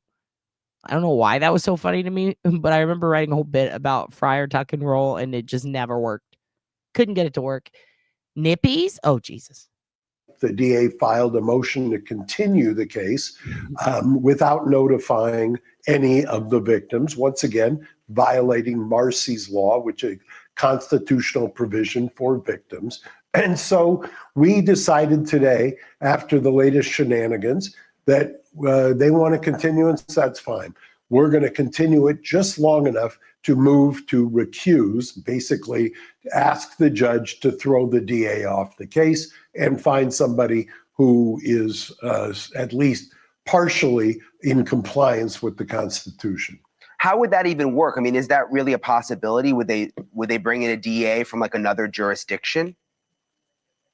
No, actually, I've done this before successfully in LA County. When you find that the DA should be recused, basically that he's got a bias, what happens is you have to give under the law 10 court days notice to the Attorney General. The Attorney General will come in. He will either say yay or nay, and then the judge has the decision. I think in this case, if the Attorney General takes a fair look at this, he's going to say, yeah, it looks pretty bad. And I will tell you, I've had cases where the DA's office, LA County DA's office, has been recused based on a motion that were nowhere near as strong as this one. This case, what has happened to these victims who also... You know, that is a good point. The old DA was very dramatic, right? And then the new DA was like, I ain't the old DA. And then he was like, I'm not going to fucking, no, I'm not going to do that. But by then they were like, well, we already got the ball rolling. So now this guy's fighting for it. Here's the thing. I'm conflicted, to be honest, YB. I'm a little conflicted because it's like, with the information from Menudo, right? It does uphold their entire defense. And I remember watching the trial and thinking there was something off. And then when I went and rewatched it as an adult, the amount of times they were laughed at when rape was mentioned, basically being sexually molested and beaten. There was one part where someone said, men can't be raped. And she said that's absurd or something. And everybody just laughed. And I was like, so for me, it's like, with that into consideration, it does uphold a pretty good defense for, I guess, technically a crime of passion in a sense, but also like there's the whole, at least in California, there's a couple of interesting laws that have to do with like, I don't remember the exact word. It's not like explosive defense. I don't remember the exact word for it, but it's when you build up all this, you've been abused for a long time and then one day you snap, basically. And since they do allow for people to press charges now because of a law that passed a few years ago, you can press them basically for, sex assault that happened a long time ago. I would think that would be the option, but the problem is their parents are dead, right? Because they killed them. So it's a tough one for me, because I guess the only part that is tough for me is that it does kind of change how they were tried. So like, I would be okay with a retrial. I feel like that would be fair, but resentencing feels kind of counterproductive, I guess, because if the resentencing is less than the time served, are they going to be able to countersue and get money back or just sue? I don't know. I would have a problem with that for sure. But at the same time, the way that they found it, or the way that the DA found it, and started looking into the case, that would piss me off too. If I was like somebody who maybe was in there locked up for something stupid like a marijuana crime, the amount of people who got locked up for pot and now it's legal and they're still in prison. Like, where are all their Netflix documentaries? Do they have to wait for Netflix to make something about them? I mean, shit. It's really a tough one because it's like, get in line, Menendez brothers. But at the same time, they have been fighting for 30 years. But at the same time, like, They did plan it and kill their parents. So fuck. But I do think that the way they went about it, if it had been, because I was thinking about the Menudo thing too when it happened. And about how like when Menudo came out, people were like, "Oh my God, the Menendez brothers," but the DA didn't say shit. You're right, until the documentaries came out, and then referenced them a lot. That's very concerning, especially because you have to consider non-violent pot crimes, literally pot crimes, non-violent pot crimes. Just for, I mean, people who they slang 10 sacks in fucking South Central as kids, as juveniles, are still in prison for 40, 50 years. Is this at the top of the pile? No, it shouldn't be, but it is because of TV. I have a problem with that for sure. That's a good point. But I don't like the way they were treated at their entire first trial. Like, sure, they're spoiled fucking brats to some people, but it's tough, because if they were going through what they were going through, and if the whole family backs them up and says they witnessed it, shit, dude, no kids deserve that. So, but then again, they were tried as adults and they did it as adults. It's complicated. It's very complicated. That's a good point. They should have done that a long time ago. They should have been doing that over COVID, right? When the prisons were so overfilled that people were getting sick and dying. So why didn't they do it then? And also, why are they releasing violent sex offenders and people who beat the shit out of their wives, but they're not going back and looking over these pot cases? It's tough. It's really tough. Enrique Delgado Garcia. Dude, what are they doing with that? Yeah. And that's the thing, is they're not. And so for Enrique's case, right? And that's in Massachusetts, obviously like totally different state across the country, different laws, different. I mean, shit, the court system is nuts. If you look at the difference between fucking California and Massachusetts, oh my God. You can pretty much see that when you see AJ working on the case, right? In a Massachusetts courtroom. Holy shit. The differences are pretty nuts.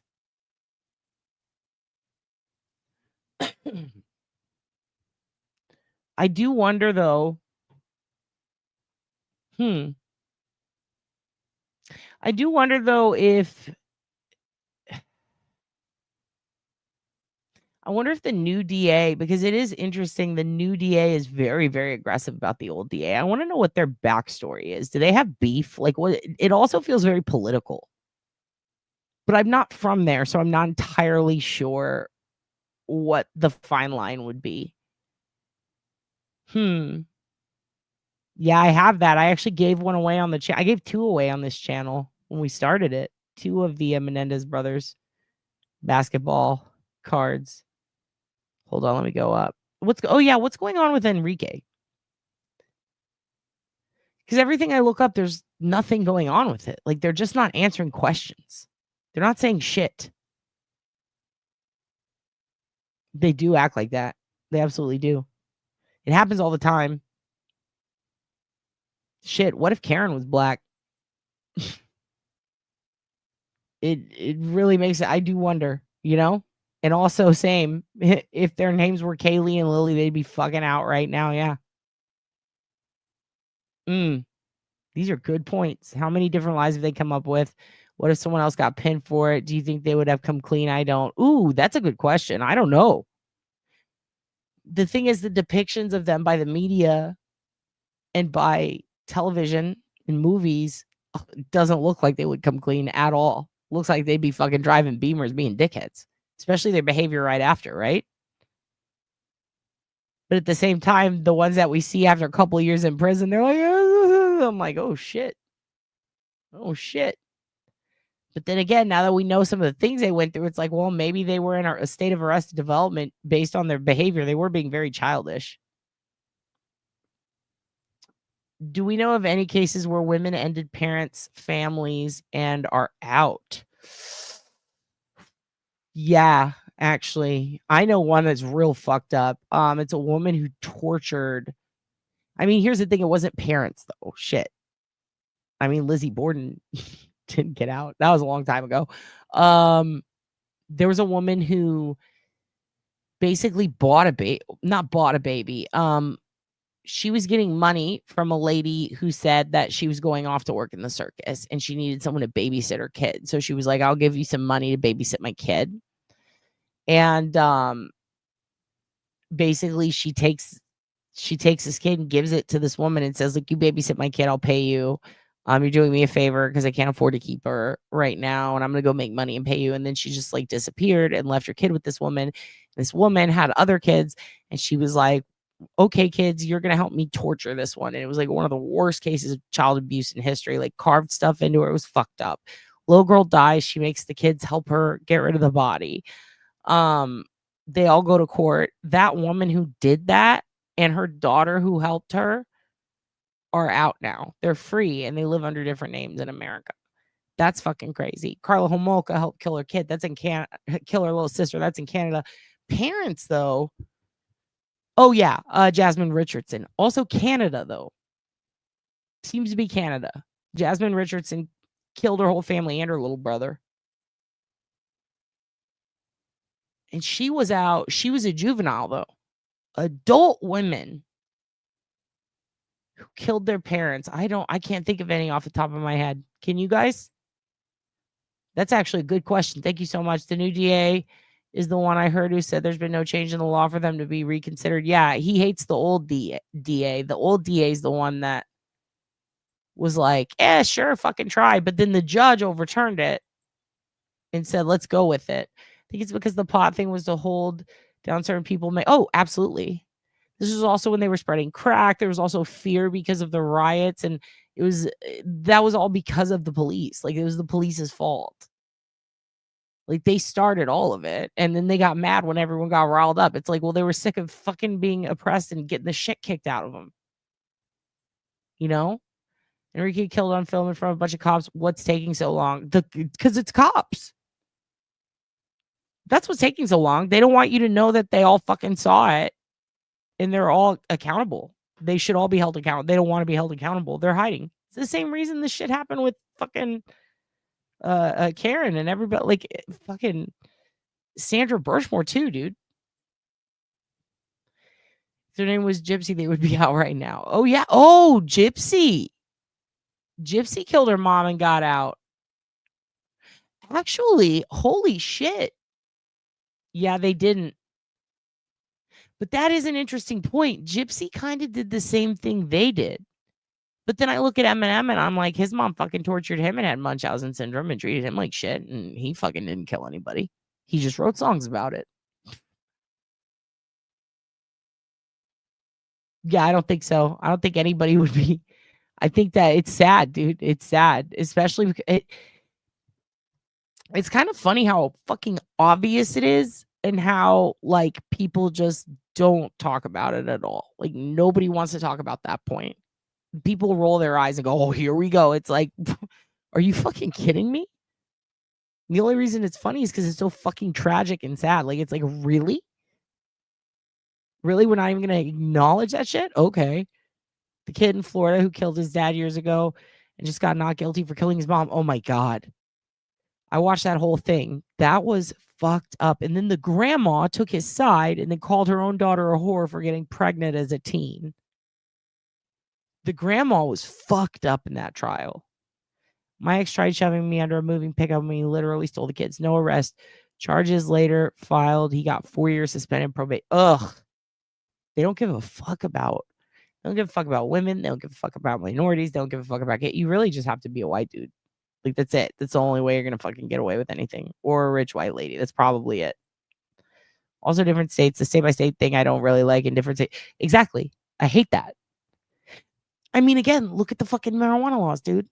Oh, it's federally illegal, it's federally illegal, but state by state it's legal, but technically the feds override the state, but then states' rights are supposed to override the fed. It's like, what the fuck is going on here? How have we still not figured this out? I also think it's fucked up that there's different judicial standards different states at the state level, which I think that they should just all be federal. Fuck it. What's that girl's name that had her boyfriend kill her mom? So she's out having babies now. That's Gypsy. That's Gypsy Rose. Yeah, Canada has way lenient laws. They let Lee, the guy who cut the kid's head off on the Greyhound, they let that guy out already. He's already out. The kid's mom ran into him at a grocery store. Damn near had a heart attack. It's fucking crazy. You got to go fight crime? Go do it. Mass is steeped in corruption. People also act like it's just the people in power right now, but it goes back all the way both sides. Damn. Okay. Also, the family members that are saying they saw abuse. Excuse me, why didn't you help the boys then? They said that they tried, but I guess Kitty and I mean, this is just what they said. I don't know. I guess Kitty and the dad were pretty don't come over and very rich and had good locks on their doors. I agree with the new DA. There's just no reason to push these guys up to the front of the stack. Besides Netflix, that's part of the issue with Ellie there. They're also influenced by Hollywood, generally, celebrity.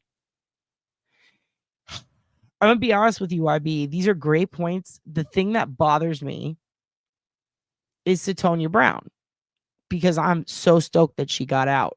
She shouldn't have been in there. But if it wasn't for Kim Kardashian in Hollywood, she'd still be in prison.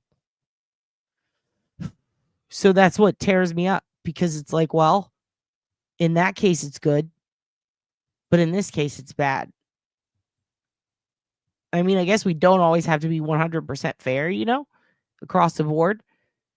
But it's like, I can't hate on celebrity endorsements when Satonia's case was so fucked up, dude. Like, she needed to be out. She needed to be free. And if it took Kim Kardashian and Kanye fucking making nice, kissing Trump's ass, I guess, fine. But like,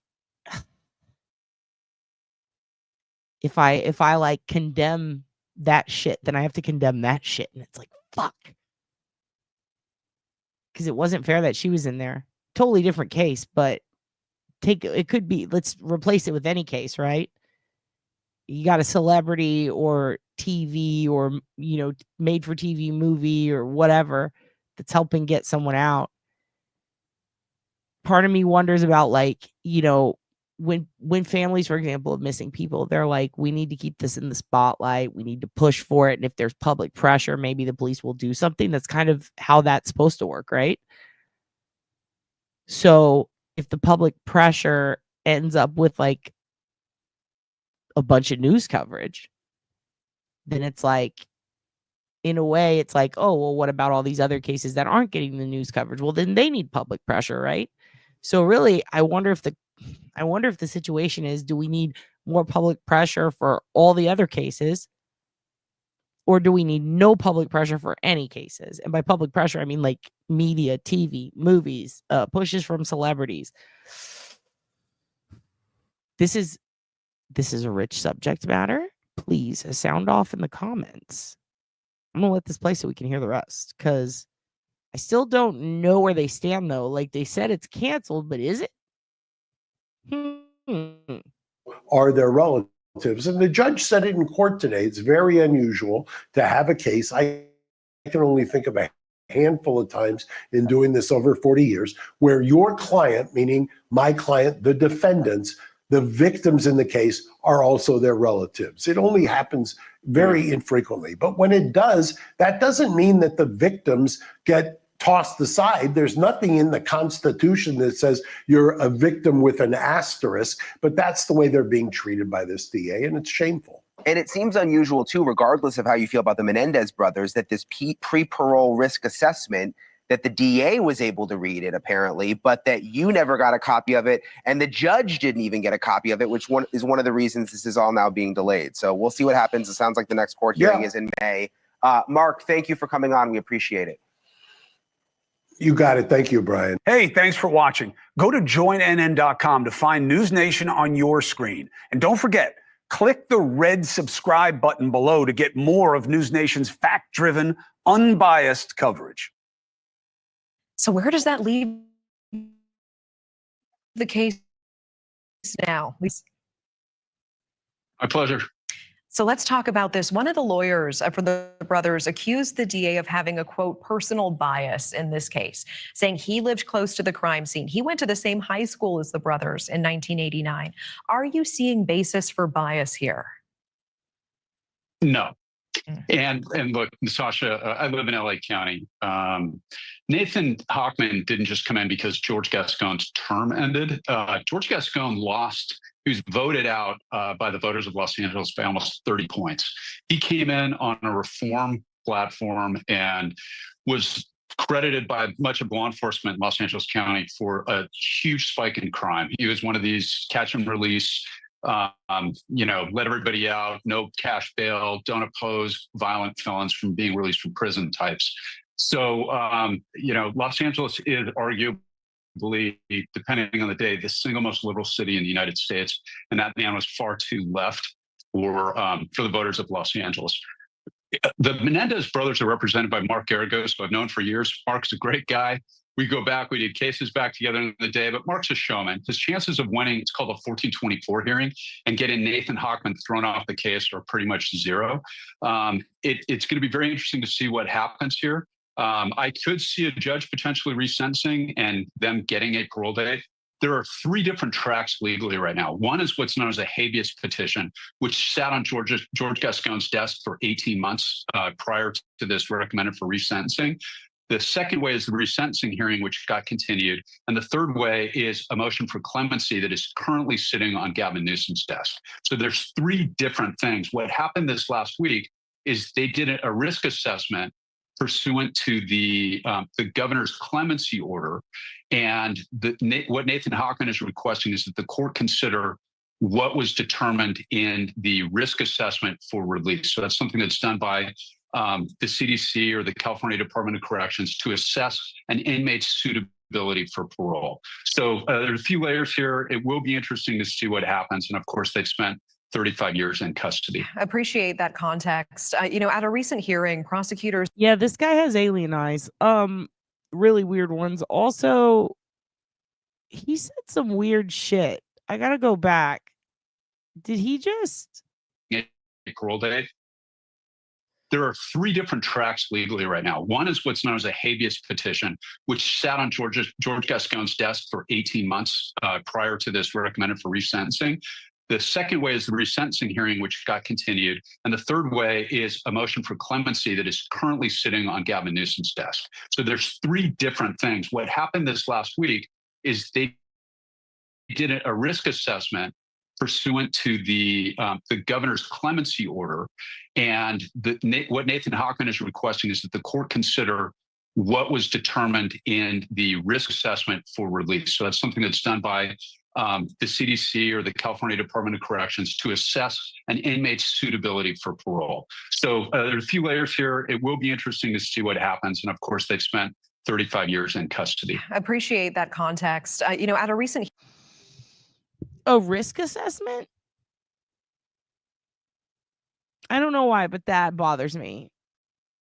It's so fucking weird to me that they're doing risk assessments like actuary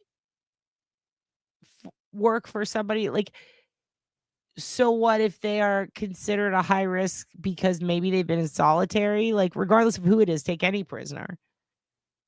Or because they haven't seen sunlight, they haven't seen the public, they haven't been in touch with the public. If it were, let's say it were nonviolent, does a risk assessment happen to them? And can they be held back? But at the same time, he was talking them going to high school with someone at that point. Yes, that's a recusal, right? Like automatic. Like, I can't believe there's all these connections and all these cases, and people just don't fucking recuse themselves. Like, that is so wild to me. I don't understand. Like, at what point does someone step in as an overseer and go, no, you know this person, you need to cut the shit? It's really wild. People hate women. Wait, where are we with that? I got behind on the chat.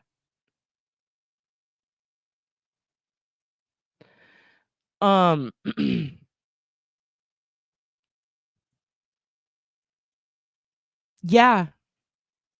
Yeah, that was nuts. That was really nuts. And that Doug guy was fucking weird. And after the old shit with his ex-wife, and then the dog, like all of that was just fucking weird. People really fucking hate people really fucking hate women. In Texas, our governor's like, get rid of everything that helps assault victims. That's why there's so many rape kits that still need to be tested, and so many that are gone. Like rape victims in Austin lost a countersuit from the people who fucked up their rape kits and had to pay for the DA who they sued. They had to pay for all the lawsuit because they lost it. And that DA was friends with the next DA and the one before them. And they knew all the judges. And even though these victims since 1984, I believe it was, their rapes went unfucking investigated. The kits went untested. They grew mold. They got lost. The victims sued, said, what the fuck? And then lost and were countersued and then had to pay all the legal fees. Like, that's a problem. It's really nuts. And yeah, that Doug guy was fucking nuts. I don't give a shit. Like, he drove all the way, he drove multi-state to go fucking what? Threaten her? Like, he'd already popped a gun off in the house. He did a desk pop. Not cool. Like, sorry. It's not okay. I don't know, though. On the subject of their abuse, I do believe it. I do think they were abused, especially, I mean, here's the thing. There was a letter that was written a long time ago that was presented semi-recently that the question of authentication is kind of up in the air right now. But by all accounts, so far, it seems to be authentic, and it lines up with some old journals. And there were actually quite a few people at the first trial in the family who witnessed it, saw it, heard about it. One of their ex-girlfriends talked about it. The problem is they were ridiculed, laughed at, and then a lot of the evidence was not allowed to be entered. I should pull out the FOIA. We should go back through the FOIA. If this does make it to sentencing, we'll go back through the FOIA that I sent off, and we'll go through the court records that are available and watch as much footage as we can. But they kind of did fuck them with what evidence was allowed. However, again, yes, they were adults. So that's where I'm a little like, eh. But at the same time, you know, it's such a weird situation, really. I'm just very interested to find out what the fuck are they going to do. But also, it seems very, very, very political. It seems like something's going on, either politics or internal whatchamacallits, because there's just a lot of new shit coming up at the last minute that's like, you guys didn't tell us this before. Why not? Hearing, prosecutors displayed a graphic image of the murder scene. The family was in the courtroom at the time. They say they were given no warning. Yeah, and then the aunt, I think, passed out when they saw the image of the murder scene, had to go to the hospital. Like, that was when they were doing the announcement for the resentencing. Filed a complaint against the DA saying this move violated a victim's rights law. And they say that an 85-year-old relative has been hospitalized seriously as a result. Will this complaint impact the likelihood of a recusal in any way? I really don't think so. There's a thing called Marcy's Law. That's the Crime Victims Bill of Rights. And that's the law that they're referring to on this. The real victims here, well, immediate family are considered victims under the California Constitution. Let's not forget, it's Jose and Kitty Menendez. They're the murder victims. And if you're a family member who wants to attend one of these proceedings, this was a almost uniquely brutal murder. They took a shotgun and blew their mother's face off in this. And all this talk about the dad was molesting them and all that, whether that's true or not, the parents are almost spoken of as one block here. They murdered their mother too. And if the family's going to attend these things. That is a great point. And that is the part I was like, did I miss that? Because this is the part that, so that's the thing is, we need some authentication of some records simultaneously. I do think they were abused. The issue with the incest thing, though, is I believe it was their dad. So killing their mom, that's the point I'm getting to. This is a point that maybe I got caught up with it because I really did. At first, when they said they were going to be resentenced, I was super stoked about it because I really was like, man, they did a number on these kids. I remember when I rewatched the trial, which was actually before I started this channel, and gave away the basketball cards. I remember just some of the shit that the way that they were treated, regardless of their age, was in the courtroom when they described I mean, unless they're Hollywood fucking top notch or Robert Downey Jr. style actors themselves, some of that shit seemed very real and very serious. However, they did murder the mom, and when they testified about the bits that they could and when it came out, it seemed as though it was isolated to the dad at one point on a yacht, other times in the house without her there. So the fact that they shot her in the face and planned that's also where, now that I think about it, I'm kind of torn about that. Because it's like, she did put them in a closet. There were other witnesses to this. However, it was a fancy big closet, and I think it was an hour or two. They did say it was longer. However, people who were witnesses said it was shorter. Thanks. But that, for me, I don't know. Do you blow someone's head off over that? I don't think so. But yeah, again, some people blame their parents. They blame both parents for that reason exactly. So it's complicated. It's very complicated. People have very strong feelings both ways on this case. Now, let's say, so they did do it. We know they did it, right? It's not an if they. I mean, it was like an extended worst timeout. Like if they had to piss, she would make them piss on themselves. Like it did get kind of graphic when they were describing it, but other people said no. That it wasn't that long, but then others said yes, and then had proof. So it's layers. And then some of it was not allowed in the trial. And agreed, Mandy Jo. No one should be treated that way by their father. Absolutely not. No one should be treated that way by any of their parents. So it's complicated because, like, there were times when some people said it wasn't as bad as they were saying, and then they said it was that bad, and then other people backed them up for that. So it's really a he said, she said, which is why it would be nice to have some firm, hardcore evidence in this case. But again, they blocked a lot of the evidence from coming through. Well, and then here's another thing. There is proof with the Menudo guy, but I don't know that he wants to come out with it or sue the estate. But there was proof with that. And then some of the things that they described to family members later on down the line seemed to be connected. It was all proven true in that there was a financial and a yacht connection to another well-known fella who some people say he killed himself and some people say he was killed. And so when that connection came out fairly recently, because this event happened recently, Jelane's friend, at that point, I think that more people on a higher level started to take notice. But I mean, really all of this came down to the actions of the DA, them getting a lot of publicity, writing these letters, but then some old evidence being pushed forward in letters to the court. So it's very it's complicated. It's so complicated. We should probably go back and read all the court stuff and see what was excluded, because that is a lot.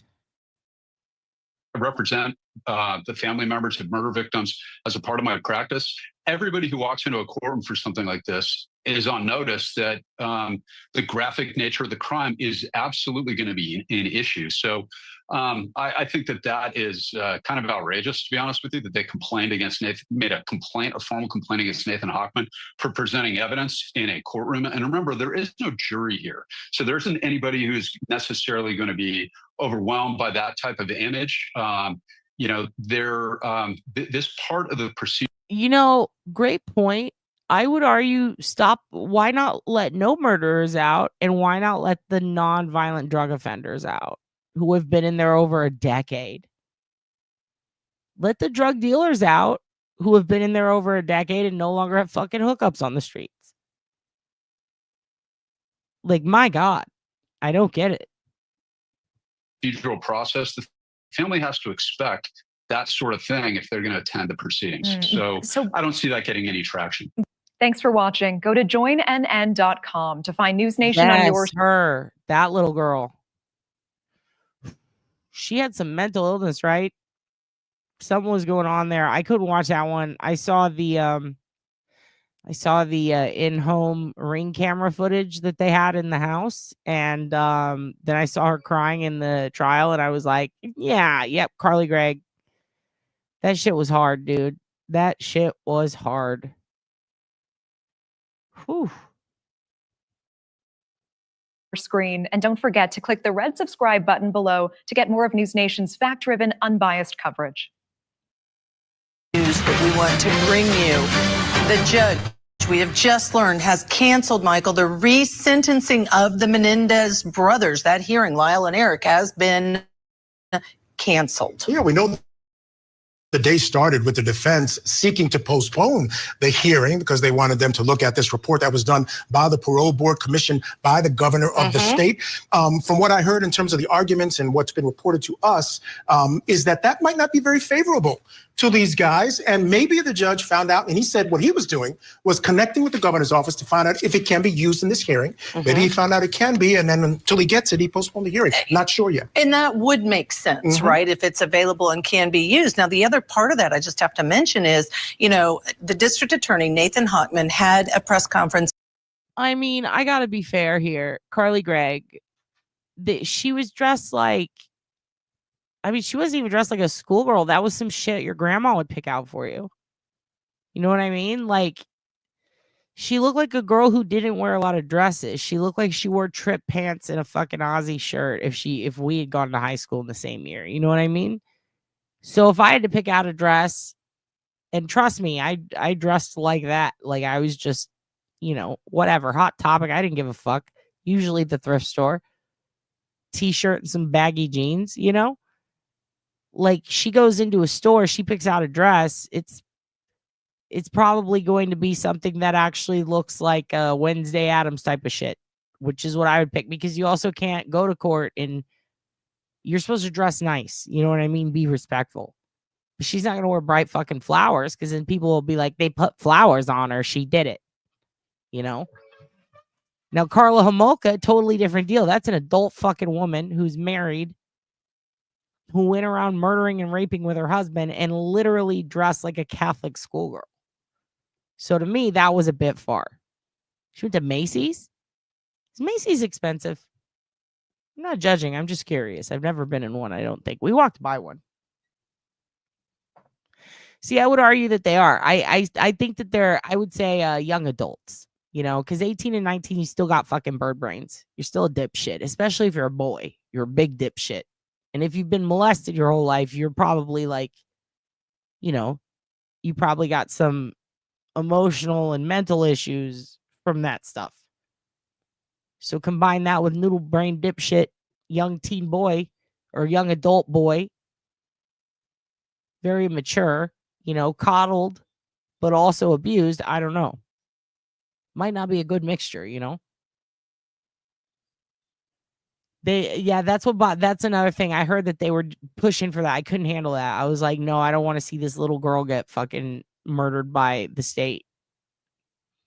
But also at the same time, it's hard to reckon with what she did. I think Michigan just life without parole for 17 and 19-year-olds, but could have made it up in a Marcus fever dream. Jesus. Absolutely here. Absolutely over here. Let me see. I'd be having Marcus fever dreams all the time. TV is very insecure. There escapes all the time. Oh, Jesus. Who here is human kids? The two-legged variations. Jesus. Yeah, Carla, deal with the devil. She's crazy as fuck. These boys were, yep. At the same time, if they would allow the witnesses to speak on that, people would probably agree. Macy's pretty cheap. It's like Nordstrom. God damn it. Well, what's Nordstrom's like?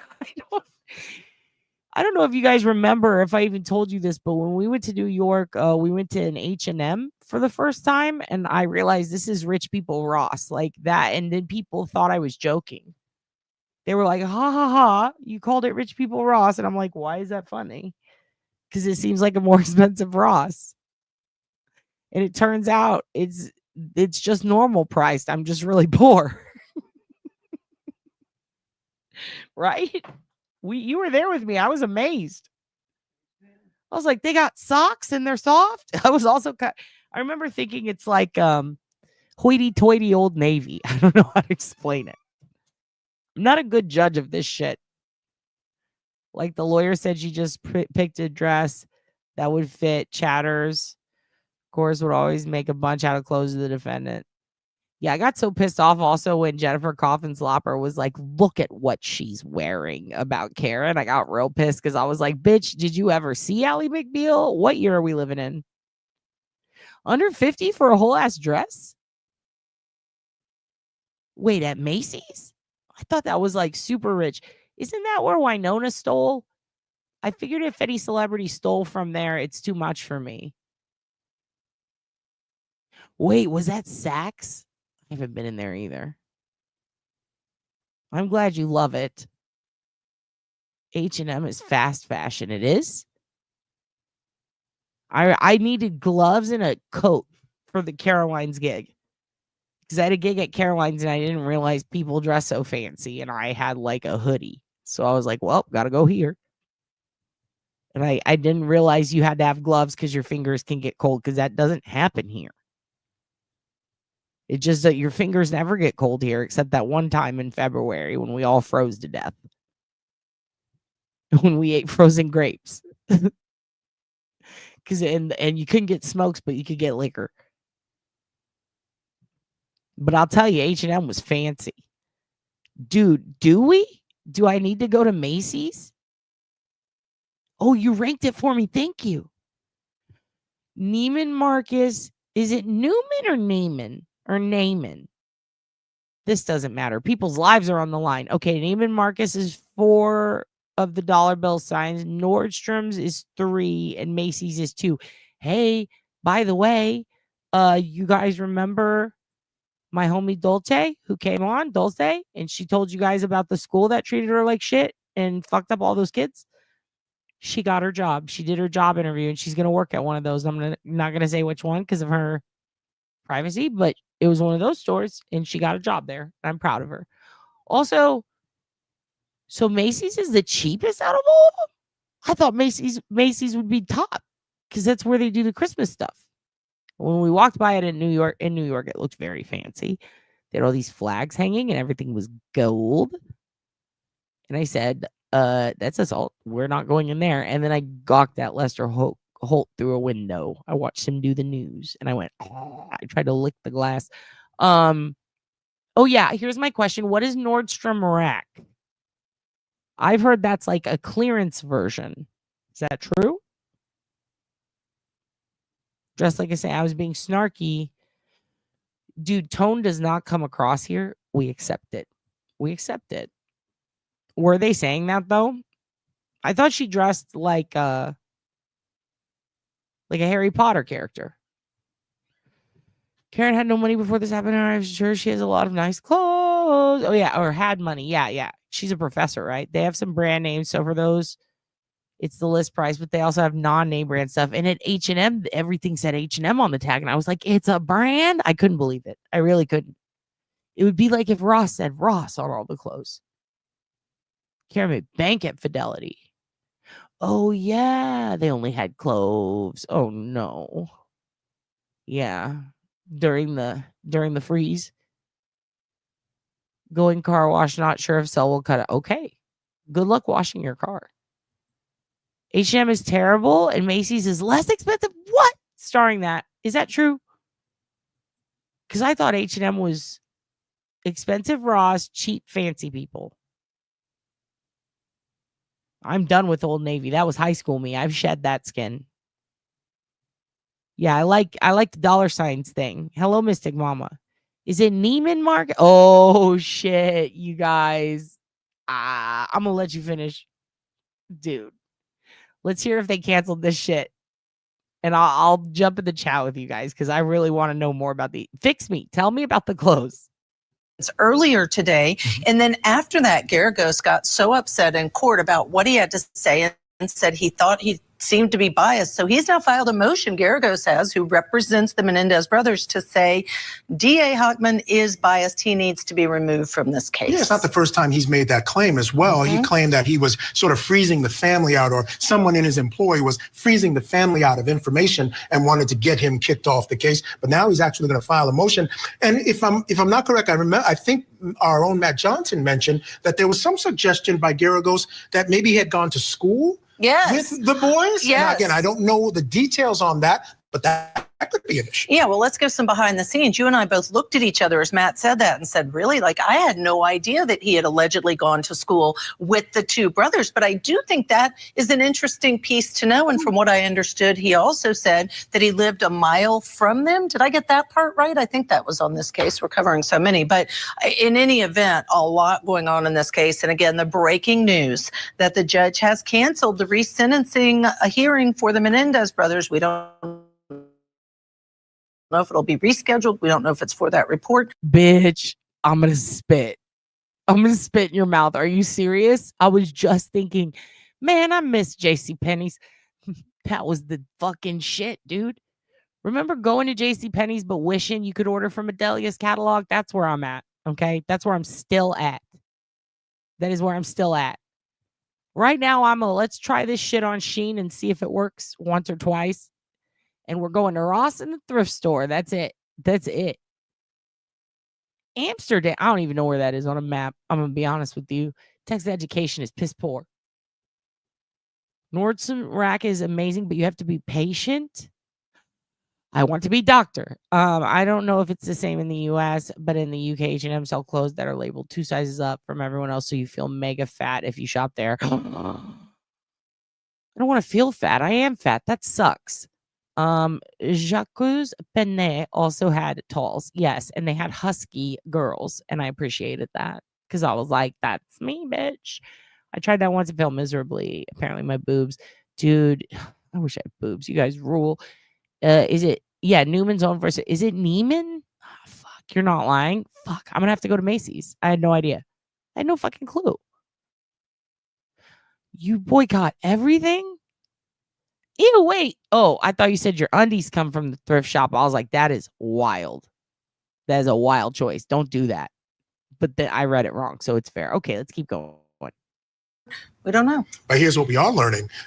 There has been a hearing scheduled for the removal of Hochman, and that's set to go on May 9th. Wow. So maybe he wants to hear that before he continues on with the resentencing hearing. That could be a possibility as well. So again, on May 9th, they're now set to hear that motion filed by Mark Garagos to remove Nathan Hochman from the case. Wow. I mean, you've got zealous advocates on both sides. yes. A lot of people feel that it's unfair that the previous district attorney did feel that the resentencing was proper, that he was in support of them being resentenced, in fact. And then the election happened and this DA says, no, we don't. I don't support the resentencing because they hadn't shown remorse. Let's bring back in Michael Jaffer. Weigh in, Michael, and we've reported everything we know at this moment. What are your thoughts? I think Garagos is upset about the fact, my 2 cents is that he's probably upset about the fact that Nathan Hochman can't even ask to postpone or withdraw the resentencing motion. By California law, once it's filed by any DA, then it becomes the judge's decision and only the judge's decision. And I think Garagos is upset at the fact that he pretty much is sure that Nathan Hochman is doing a political thing to show his constituents that, hey, you know what? I don't want this any more than anybody else does, because he ran on a campaign of, law and order. And part of his platform was, this is in line with his brand to oppose the Menendez withdrawal. But it's really black and white that he cannot try to cancel or stop this process. It's up to the judge. I think Garagos is upset about that, and I think he's doing a good job by shedding light on what he thinks is biased. But it's okay for him to be biased. He's allowed to be biased. He's not a judge. He's not a jury. He's supposed to be biased. But I think this is just I got to be honest with you here. I don't know what half of what you said means, but I respect it. Now, I don't participate in fast fashion. I participate in fat fashion. That means whatever it is, does it fit? I'll buy it. I don't care who made it or how it was made or who it's ripping off. This body's weird. We gotta take what we can get. Fat fashion, everyone. Get with it. It's a dogfight between Geragos and Hogman. I think it's going to be very interesting and entertaining. Yeah, and I agree. I think he has a right to express an opinion, and what he's done up to this point, Michael, is he's had a number of press conferences where he's laid out his reasons why. And I think the number one he points to is the fact that he doesn't feel they've been rehabilitated, which he thinks is an important part of this resentencing process. No, honey, that's Judge Bev, and that's a girl. You know, you look at He's the one who hates Karen Reed. What they've done in jail, various things that they've been involved in to improve themselves and others, but also this idea that they've been rehabilitated. He doesn't believe they have been. Now, again, this is not about relitigating the case. There's a guilty verdict that's going to stand. It's about a resentencing. What are your thoughts? Yeah. Yeah, I don't trust this guy because he looks like Plevin and he has earbuds. Like... I think he mentioned the Netflix documentary. He mentioned social media in the lead up to this. He obviously hates the fact that these guys are even getting a fair shake or even a shot at getting out. I never trust when someone's like, they just hate it. Like, even when people talk about, like, I mean, I'm kidding about Judge Bev, but it does trip me out when people are like, she just hates Karen and she's jealous. It's like, I don't think that's it. I think she probably just has some fucked up, wonky ass viewpoints about the law. I don't think she sits there and goes, oh, look at her fucking ass. Look at her tits. I'm going to fucking rule against her. I don't think that's what happens. But I also don't think that this DA is like, I hate them and I want them to die. Like, I don't think people are, I mean, some are, but I don't think most are that clinically insane in those positions. I mean, some are, but like, when they're reasonable at other times, it's like, okay, well, if they have like a mood disorder, maybe, I don't know. It just feels weird to assume everyone's a Disney villain, you know? Mentioned that there are many people in jail for the same crime or even a lesser crime, and they don't even have the chance to get out of jail. And he hates that. He disputes that, and he's not supposed to be unfair. He's not supposed to be impartial. He's supposed to be biased. That's what he's elected to do, is to be biased. So he has an opinion. He's going to fight like a dog to keep these guys in jail. He does not he just said like a dog. I believe you, Reggie. Anytime someone says like a dog and they're describing something negative, I go, you're a fuck face. Moving on. We're done with that. You guys want to know why the house blew up? I told you propane and propane accessories, but here's a news story on it. We now know what caused Sunday's massive house explosion in Northwest Austin. Today, the Travis County Fire Marshal's office released an initial report. Fox 7 Austin's Katie Pratt spoke with nearby homeowners and shares their reaction to the news. Neighbors are breathing a sigh of relief after the fire marshal's office released the source of this house explosion. They're also breathing in a lot of debris. I just like to point that out. Investigators stating on Friday that they've determined the cause to be a substantial propane gas leak that was ignited just before 11:30 on Sunday morning. I would have never thought in a million years that something like a propane tank could cause such destruction. It produced extensive damage throughout the community, leaving many neighbors displaced and injured. My mom is... Yo, that fool fucking said that? Did he really? Holy shit. That's real shitty considering the link to Sandra Birchmore. That guy needs to get fucked. I'm glad we ended him early. When someone says like a dog and it's just like something a dog wouldn't do, like he fucked a brother and then betrayed her and then took the family income like a dog. It's like, well, a dog would never do that. He might make humpies on the Elmos, but he's not coming after you. Like, it's ugh. Don't talk about dogs that way. I don't trust him now. Is displaced by this. She will not have a home to come back to. She does not have a vehicle to come back to. And she's a primary guardian for my dad, his care is astronomical. The Travis County Fire Marshal's office says the final report is not complete because 2 of the 6 people injured in the blast remain hospitalized in critical condition. The owner of the home that exploded and the 70-year-old woman who lives next door. The fact that he was anywhere near that house and is alive, I'm shocked. Hopefully he's able to recover, but what a tragedy. It was a beautiful home, and I think he and his family were about to move in. Investigators found no suspicious or criminal circumstances. Yeah, but to be fair, we do this for a purpose. You have to know what the enemy is thinking. You have to know what the enemy is spreading. You need to know what Giardia is saying so that you can fight back, right? If we're going to get to the truth, we need to see what the bullshit is. And we need to see what it says on record and what's being peddled to the audience and who's peddling it and why. It's part of being nosy. Let's see what shit they talking. They're not doing it behind our back. They're doing it in the open, which I don't appreciate. But it's about other people, and these people are in cases that concern us. So, what are they saying about these Menendez boys? What's being said by this channel versus this channel about said explosion? What insinuations are being made by these Pleveny characters? And how can we make fun of them? How can we talk shit?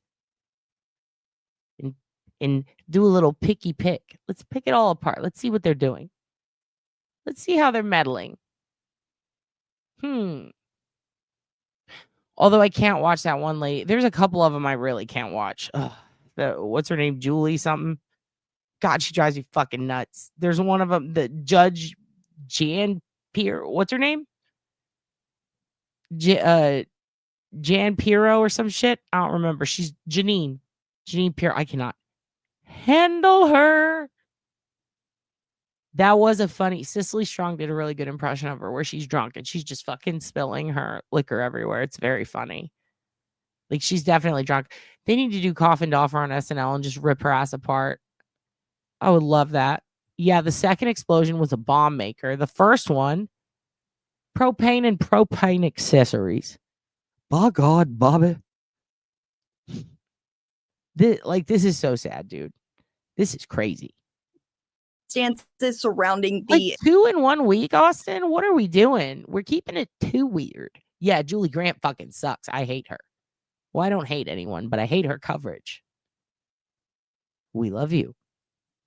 Yeah, what the fuck, right? Yeah, propane and propane accessories. Yep, 100%. Did that. And also, Mitty made a good point. How could they not smell it? Yeah, exactly. And I can smell that shit. And I've had people rip on me like, no, you can't fucking smell that shit. I'm like, methane, propane, all that shit. I can smell it. I can smell when there's a gas leak outside. I've called 311 before. And people are like, how do you smell it? It's like, what? You don't smell that? And then Mitty's like, it's actually really common. And I'm like, yeah, I know. That's why it trips me out. Like, I'm like a sniffer dog. Like, who the fuck, who left their propane on? For it to get built up that bad and explode like that, that's fucking crazy.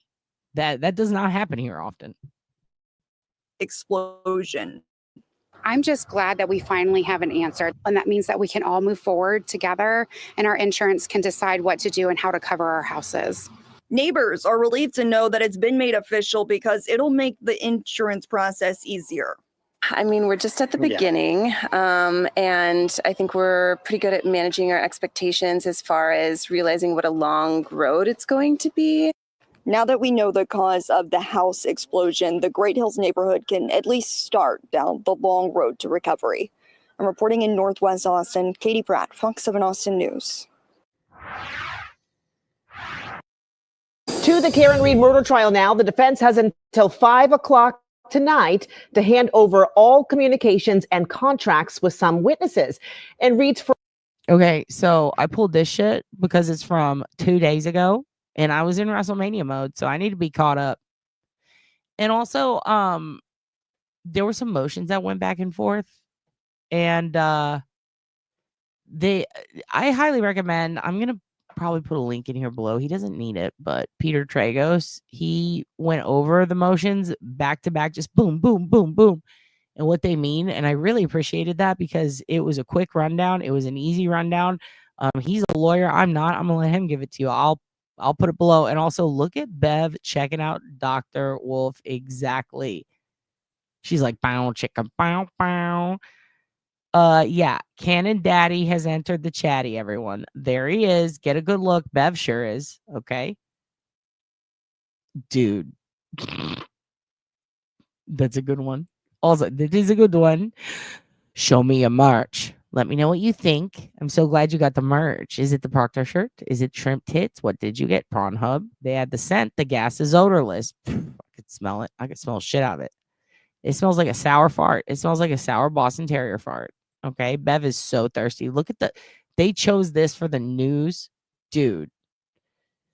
WCVB Boston hates Beverly Cannoni like a dog. Oh, tulips for Scott. He'd be so pissed. First trial, crash reconstruction experts from a consulting firm called ARCA testified that John O'Keefe was not hit by a car. They were initially presented as independent experts, but the defense later paid them. Reed's lawyers have now hired those same experts to possibly do more testing, but the special prosecutor says it's too late for that. Judge Beverly Cannoni says the defense needs to turn over all emails, texts, letters, phone logs, and contracts it has with ARCA. They also need to tell the prosecutors by noon on Monday if they plan to do any additional testing. Opening statements are set for Tuesday. And by the way, when opening statements... Also, we did discuss this during policies and procedures. I showed you guys how the ARCA notices work. And essentially, it's a reimbursement.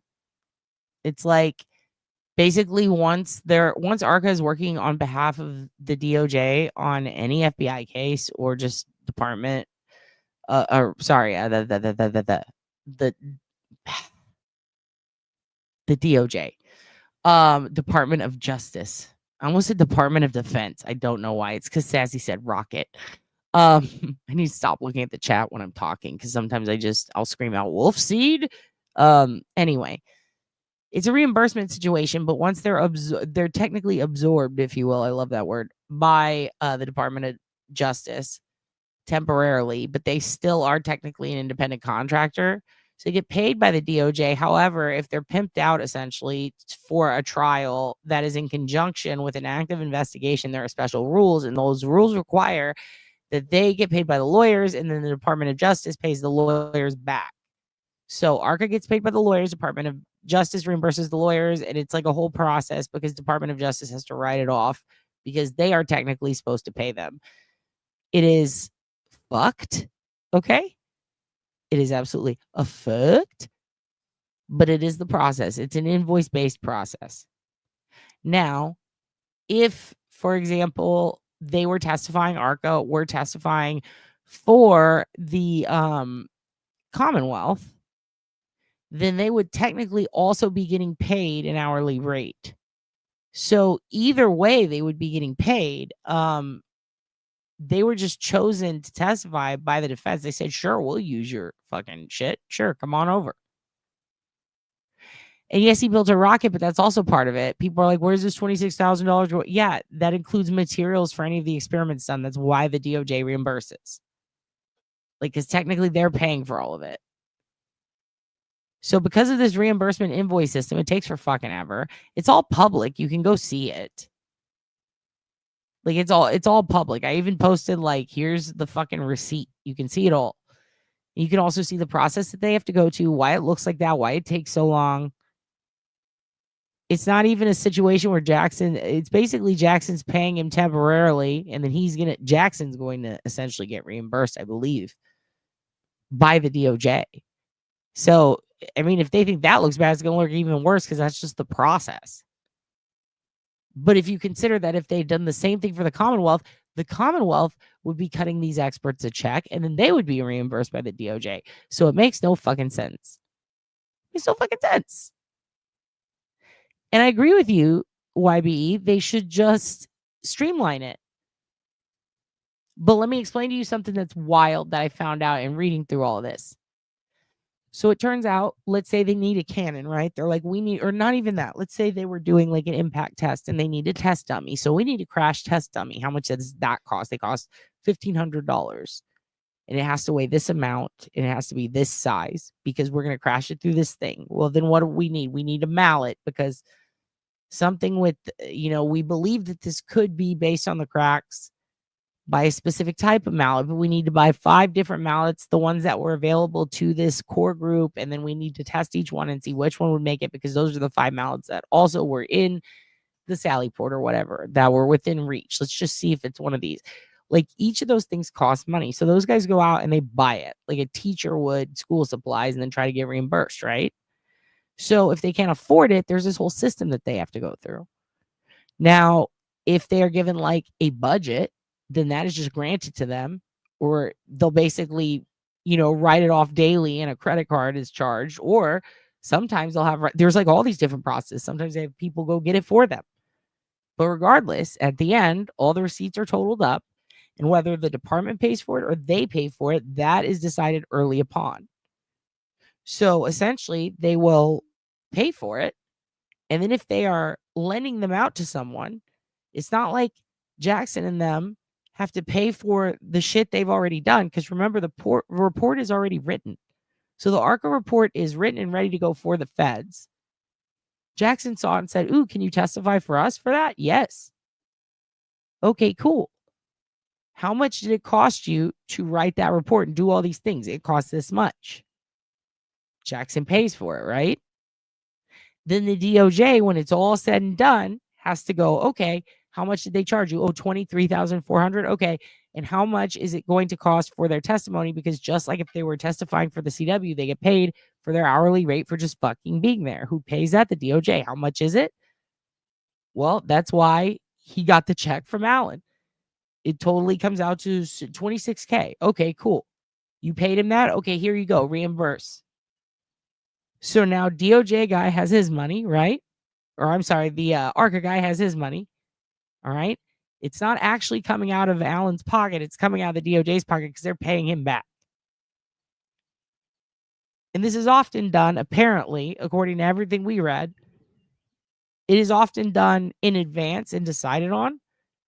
But sometimes when you have a law firm that can afford that advance, they will just do that to streamline the process. And it usually happens, it seems, by everything I read, it usually happens when you have a trial that is quick and happening soon. Now, they will often try to push a motion to like push it back until they can get that handled so it doesn't even have to touch Allen. But because Bev wanted to rush it the fuck up, hell, they didn't even have the Sally Port evidence or any of that shit out. Like the actual long and extended tape, the actual raw data, they didn't even have that by then. That didn't even come out. That shit wasn't turned over till after the first trial. So if they had just waited a few months, that shit would have been out too. That she could have had a more fair trial. Which is another reason why she shouldn't be fucking having one now, if we're being honest.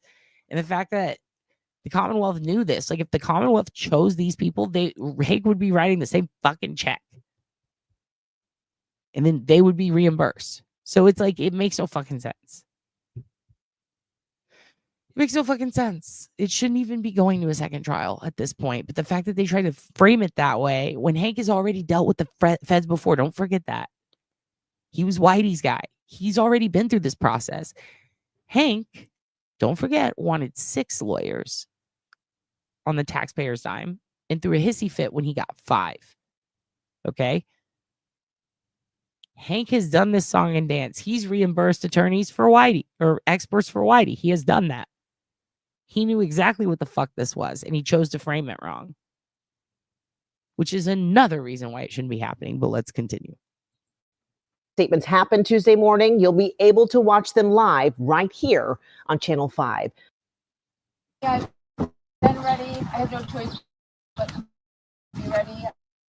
I feel strong. The prosecution and defense are getting ready for opening statements and Reed's second murder trial in Dedham, Massachusetts. It took 10 days to select a jury of 18. 9 men and 9 women will listen to the evidence, but only 12 will deliberate.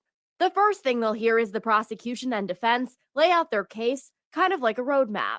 Opening statements are not considered evidence, and jurors are told don't consider them. It's just what the lawyers are saying off the top of their head on what they expect you to hear. This time, Hank Brennan is a special prosecutor for the district attorney's office.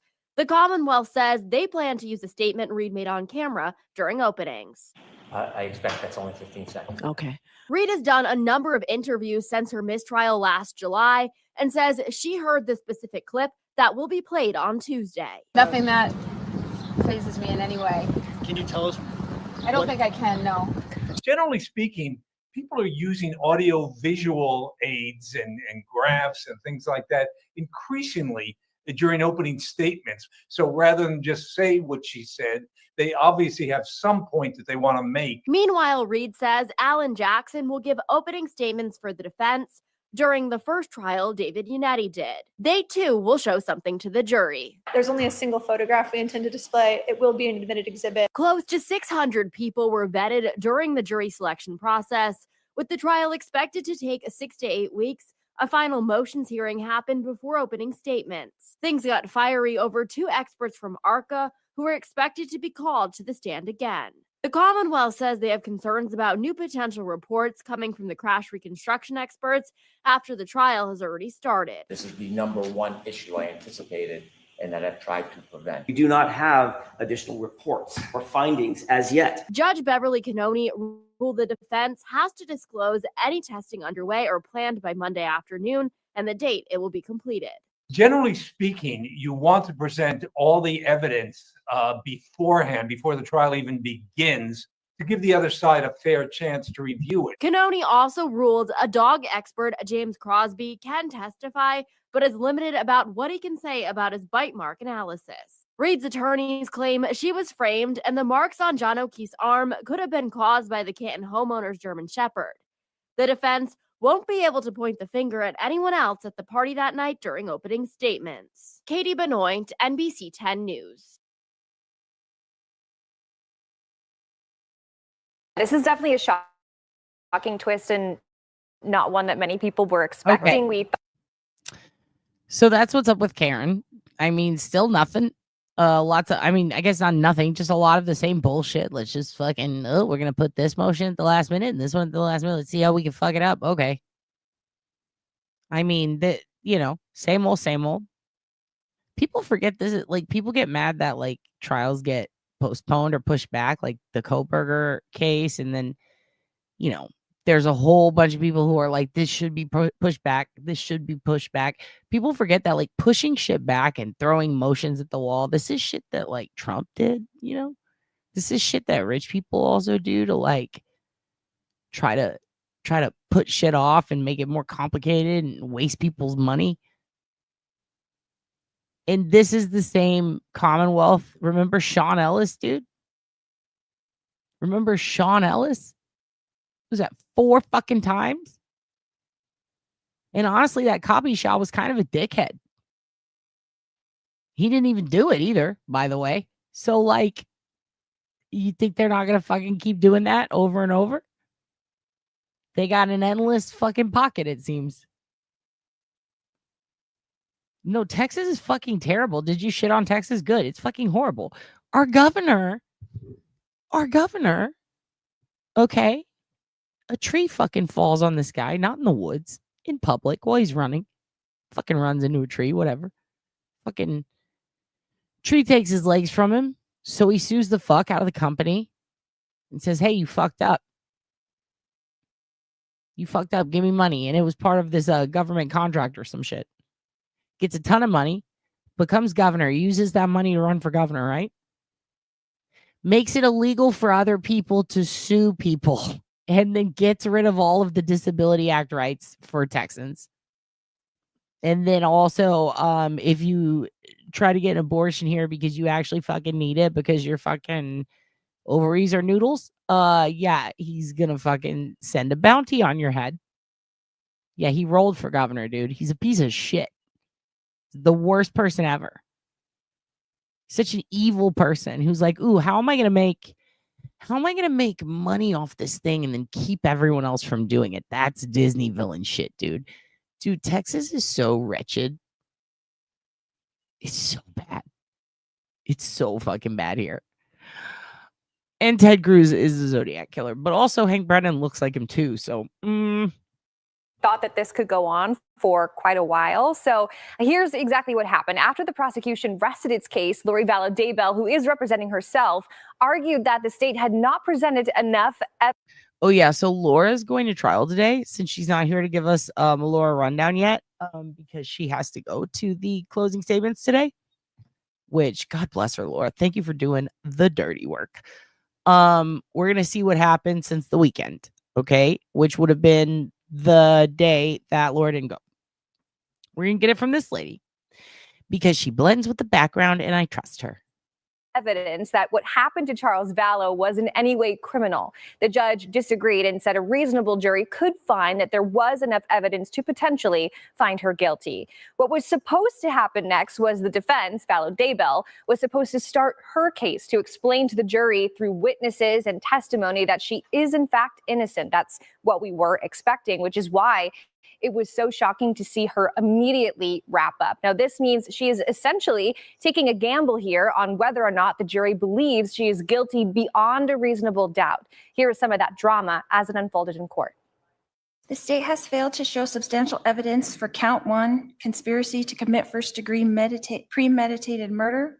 There was no plan to murder Charles. No evidence has showed that, in fact, evidence suggested self-defense on the part of Alex. The court does find that there is substantial evidence that a reasonable juror could find the defendant guilty. The court will further add that the jurors are the ones who judge the credibility of the witnesses. Are you going to present evidence tomorrow, either through witnesses or through your own testimony? No, Your Honor, the defense will rest. After that, the prosecutor asked that Lori Vallow state that in front of the jury. Then the judge gave Vallow until Monday to decide if she is, in fact, going to rest her case without putting up a defense. So at this point, we are expecting to see closing arguments on Monday. Then the case will go to the jury. But we could also see and hear Lori change her mind and launch her defense on Monday. So still definitely a lot of questions up in the air at the end of today. Sounds like the judge is giving her a lot of leeway, understanding that she's acting as her own defense attorney, kind of walking her through the protocol of all of this, and then giving her tomorrow and then until Monday because they take Friday off from court. Yeah, she has the whole weekend to think about it. And yeah, as you mentioned, she is representing herself here. So it does seem like he's giving her leeway and also reminding her that she does have options and a chance to think about this. And she does have witnesses that she could potentially call on. Right. Yeah, she submitted a whole list of people she planned to call, a number of family members who are still living in that case. So, all right, well, this was a surprise. So we'll see what happens next on Monday when court resumes. Sarah Strange. So bizarre. Thank you. Are you going to present evidence tomorrow, either through witnesses or through your own testimony? No, Your Honor, the defense will rest. A surprise twist in the trial of so-called doomsday mom Lori Vallow, accused of conspiring to kill her fourth husband. She is representing herself and plans to rest her case before it even started. Closing arguments in the case are expected to happen tomorrow afternoon. Hey, Darlene's back. Oh, you got some kidney stones. Those are like infinity stones in your kidneys. Well, at least it's just stones, and it's not like, oh, the whole kidney's a stone. It's just like little stones in it. They'll come out, right? You're going to get put on insulin. Okay. Is Ozempic and insulin, are they like the same thing or are they opposites? I don't know health, but that's better than what we thought it could be, right? Or is that bad? I hope it's okay. Love you, Darlene. Zach Piletsky joining us live in studio. You've been covering this case for the last couple of weeks here.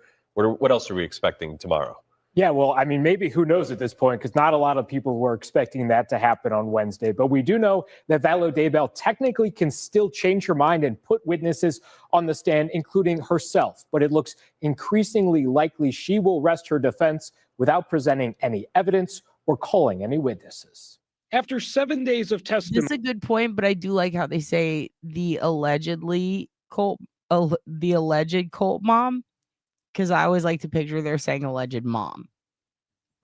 Dozens of exhibits of evidence and nearly 20 witnesses. It appears the trial for Lori Vallow will soon be in the hands of the jury. Lori Vallow has represented herself pro se superbly, and it has exceeded expectations of anybody evaluating this case before it started. Criminal defense attorney Josh Colesrud has been following this trial since the beginning. Now, that being said, you can see that, she is certainly new to doing this, and the prosecutor took advantage of that. Over the course of testimony, prosecutor Trina Kay chipped away at Vallow Daybell's claims this was a self-defense shooting when her brother Alex Cox killed her fourth husband, Charles Vallow, in 2019. The state highlighted inconsistencies in the story first told to Chandler investigators, including a gap in time between the shooting and a call to 911, and the fact that no one performed CPR on Charles Vallow before paramedics arrived. The prosecution also honed in on motives, including life insurance money and an affair Lori was having with Doomsday author Chad Daybell. Your Honor, at this time, the state has no further witnesses. The state will rest. On Wednesday, Vallow Daybell made the surprising announcement that she plans to rest her case, presenting zero evidence or witnesses of her own. I think it's somewhat of a surprise because if she doesn't put on a case in chief, her defense really is that the prosecutor has not met their burden of proof. Just before announcing her plans to rest, the judge denied a motion from Lori to acquit her before the jury gets the case based on a lack of evidence from the state. The fact that she's not putting on a case in chief is huge because now she really can't put on a self-defense claim. She really can't put on any affirmative defense because she hasn't presented anything that would reach a standard where a jury would believe her. As it stands, both sides are preparing to make their closing arguments, which Colesrud says could be difficult for Vallow Daybell since she can really only mention what was brought up by prosecutors in courts. The only way that she is going to have a path to victory is if she puts on a case in chief and she takes the witness stand. There's no other victory that I see if she doesn't do that. In my opinion, in a case like this, if I'm the prosecutor, the over-under is 2 days. If the verdict comes in before 2 days of deliberation, I'm feeling pretty good. And closing arguments will begin at 1 p.m. if they do happen tomorrow. They're expected to take at most a couple of hours. We'll be streaming those closing arguments tomorrow afternoon online at azfamily.com. All right. So you would think with her representing herself, she would have some sort of plan of exactly who to talk to on the stand or who to question, what evidence to bring in. So what is the theory maybe behind her just ending it now? So I don't think anybody knows for sure besides Lori and her legal team, but there possibly could be. Damn, this is crazy. Also, hell no. Hugin can't have milk or whatever. I don't know. He can't have creams. He's only on kangaroo now, and he's very bouncy, so we like it. His skin's healing. His skin is healing. Also, I'm surprised Robert F. Kennedy can talk at all. He sounds like John Laurinaitis. What a dick. He's such a dick. Yeah, they did. They lobotomized the fuck out of her, and then they paraded her out on a wheelchair for one Christmas card and then said, peace. They're so mean to her. Did they go over jury instructions? I don't know, turd. I don't know. I think everybody said they're coming up tomorrow. It's gonna be tomorrow. Are you talking about for Lori? I don't know yet. It starts at 1. We're gonna find out at 1 for Lori. For Karen, it's tomorrow. All right. So you would think with her representing herself, she would have some sort of plan of exactly who to talk to on the stand or who to question, what evidence to bring in. So what is the theory maybe behind her just ending it now? So I don't think anybody knows for sure besides Lori and her legal team, but there possibly could not enough. Could be a couple of reasons. She, one, truly believes that the state did not meet the burden of proof, that they did not try her case very well, and that the jury will find her not guilty. There was also some issues that came up earlier in the week in court about finding some of her witnesses. She was having trouble subpoenaing some of the witnesses. She was having trouble. So logistically, it just... Dude, same. It's like NASCAR. It's like, just show me one wreck, you know? Dude, Elon can lick my balls. All right. That is a nightmare blunt rotation. That's a cunt rotation is what that is. Might not have been possible for her to call as many witnesses, put on the defense that she wanted. She still could put herself on the stand, but that opens kind of a whole gamut of risks and concerns. But obviously, I think a move that not a lot of people were expecting, because in the Idaho case that she was previously convicted, there were 0 witnesses called for the defense there. Either that verdict came back guilty, so people thought that she might at least present a defense, because it had been talked Something about different. even during court the past couple of weeks, witness lists and finding witnesses and stuff like that. Very unusual. Thank you, Zach, for staying on top of this. Something a lot of us will be keeping our eyes on. An anthem song? Probably something like, we're not gonna take it. No, we're gonna take it. We're not gonna take it anymore. Something like that. Whatever happens, tell your friend you should show her this. Tell her to just do a little something like this.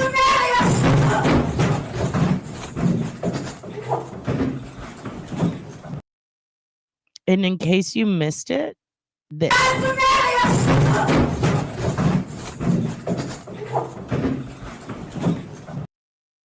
Okay. And also, I'll bless your friend. Let's give her a blessing. It's time to remove my chihuahua's demon.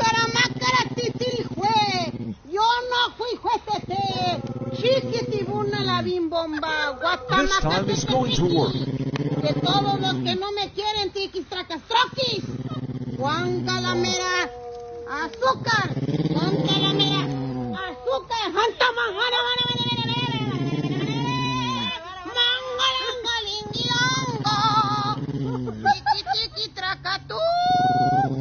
a la víbora de la mar, por aquí pueden pasar, los de adelante corren mucho y los de atrás se quedarán. Hoy, mi amor, hasta el perro no te quiere. Ya está hecho el hechizo. Ahora sí. ¡Újule! Listo. Ahorita va a volar. El perro se asustó. Para que vean. Ya está, mija, el hechizo hecho para todos los que no me quieren.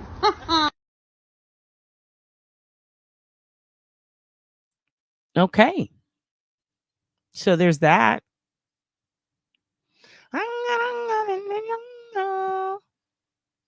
I mean, you can't go wrong with that. Well, none of the goddamn trials are starting till later in the day. I fucked up and thought Karen was today, so that's not gonna happen. And they're not showing us Lisk, so yikes. We're probably and we're all caught up. I showed you guys Judge Fleischer. We talked about the Menendez bros. Austin's been we be exploding, and we gabbed a little about Karen stuff, and we chit-chatted about Lori. We said congrats to Mia Bido and Ribbit for winning the drawing. I mentioned I'm gonna pop Reuters Westlaw in the bottom. We got no explanation whatsoever yet from Satan about whatever the fuck this is. Also, the Pope died, and it's not your fault. It's JD Vance or JP or JB Weld, whatever. Who cares? The guy with the eyelashes, that's probably a lot like that Doug Benefield guy. They probably all need to be fucking lock him up. Anyway, also, oh yeah, we have a new banner behind me.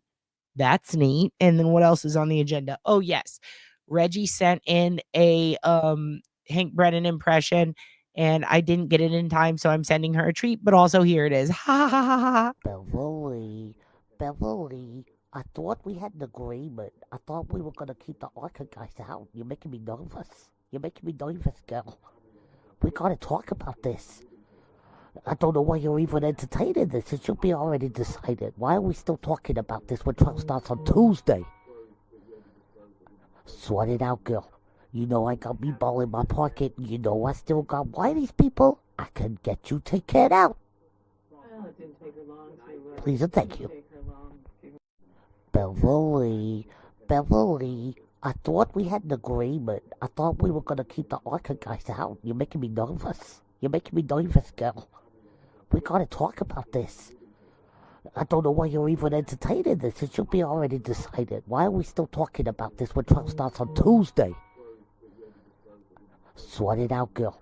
You know I got me ball in my pocket. You know I still got Whitey's people. I can get you taken out. Well, it didn't take her long to. Please and thank you. Take her long to- Beverly, I thought we had an agreement. I thought. It is so good, but it's also Homestar Runner as fuck, and I love it.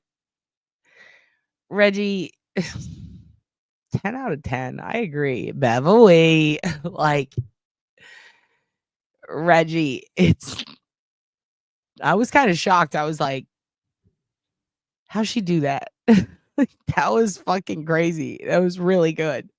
Beverly, it's really good. It reminds me of a mix between Homestar Runner and that time Dale on King of the Hill is like, Peggy, you don't know who I am or what but I know what you done, you sex ed teacher. It reminds me of that. It's so good. It's very, very good. I'm very proud of you. What a good impression. Beverly, I love it. Also kind of reminds me of Concrete Jungle, Wet Dream Tomato. Dude. I kind of want to hear it again. Can we hear it again? We're going to hear it one more time. And then I'm going to go get tacos. Thought we were going to keep the Arca guys out. You're making me nervous. You're making me nervous, girl. We got to talk about this. I don't know why you're even entertaining this. It should be already decided. Why are we still talking about this when trial starts on Tuesday? Sort it out, girl. You know I got me ball in my pocket. You know I still got Whitey's people. I can get you taken out. Well, it didn't take her long to. Please and thank you. Take her long to- Beverly, I thought we had an agreement. I thought we were going to keep the Arca guys out. You're making me nervous. You're making me nervous, girl. We got to talk about this. I don't know why you're even entertaining this. It should be already decided. Why are we still talking about this when trial starts on Tuesday? Sort it out, girl. You know I got me ball in my pocket. You know I still got Whitey's people. I can get you taken out. You know I still got Whitey's people. So fucking good. Tuesday. It's really good. Oh, I need to go download. I got a bunch of them. I have to go download them all. Because for each of those, I have to download every single one of them. So I have to do that. But I don't want to just play them one at a time. They have to be in a chunk. So we need more people to call. We probably need 3 more before we get a full episode out of it. If I get 3 more calls, they shouldn't all be from one person. So it's got to be different people. You don't have to apologize for anything. It's just called that because it's good wordplay. But if you want to, you could just yell at me. You just complain. You're anonymous. You can say whatever the fucking shit you want. You want to make threats? You want to make fucking threats? You want to take a swing at your own man? Please make a call. Do one of your weird accents too. You do good ones. Threaten me. Threaten your dad. Take a swing at me, dude. Tiny desk guy? Who? Which one? Who's got a tiny desk? I will never delete yours. I listen to them at night and I laugh. That was amazing. You did a whole Swingers episode on me. Remember Swingers, the movie? Everyone loved that. Everyone was like, "Oh my god, I love her."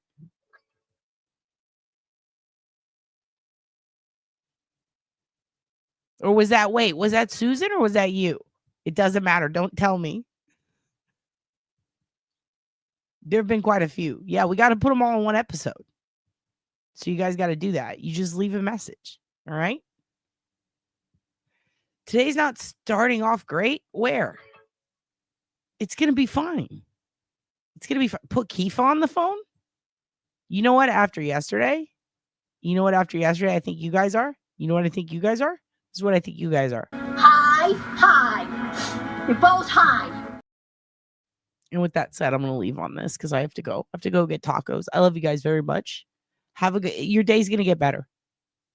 Go find Keefa. Hello, folks. Nuck here. A lot of you have been asking me about my morning routine, so here it is. It's my new teeth. Snort-worthy smile, if you ask me. So I like to start my morning by waking up at 2 in the afternoon, get a quick lift, lick, and lurk in before I go off and spend the next several hours in the woods. And this time is mainly for my freeform lurks. I just lurk like no one's watching. Then I head into town to do some casual creeping. I mean, I'm freaking everyone out because I'm getting in my squirms. But you gotta squirm to stay firm. I forget what I'm doing for the next 3 days and get an office job that I absolutely hate. Spend most of my time hiding in the storage closet, but all my coworkers know I'm in there. The next 26 hours I'm purposefully unconscious, come to so I can try on some tuxes because I'm getting married. Love to Ragnora. I'll practice my funeral for 30 minutes, at which point I gotta pretend to listen to someone tell me about a dream they had, but I'm really just thinking about what I'm gonna say.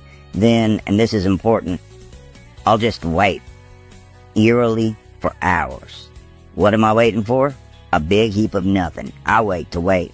I'll spend 2 minutes trying to create fire with my mind, giving me just enough time for a last lurk before the day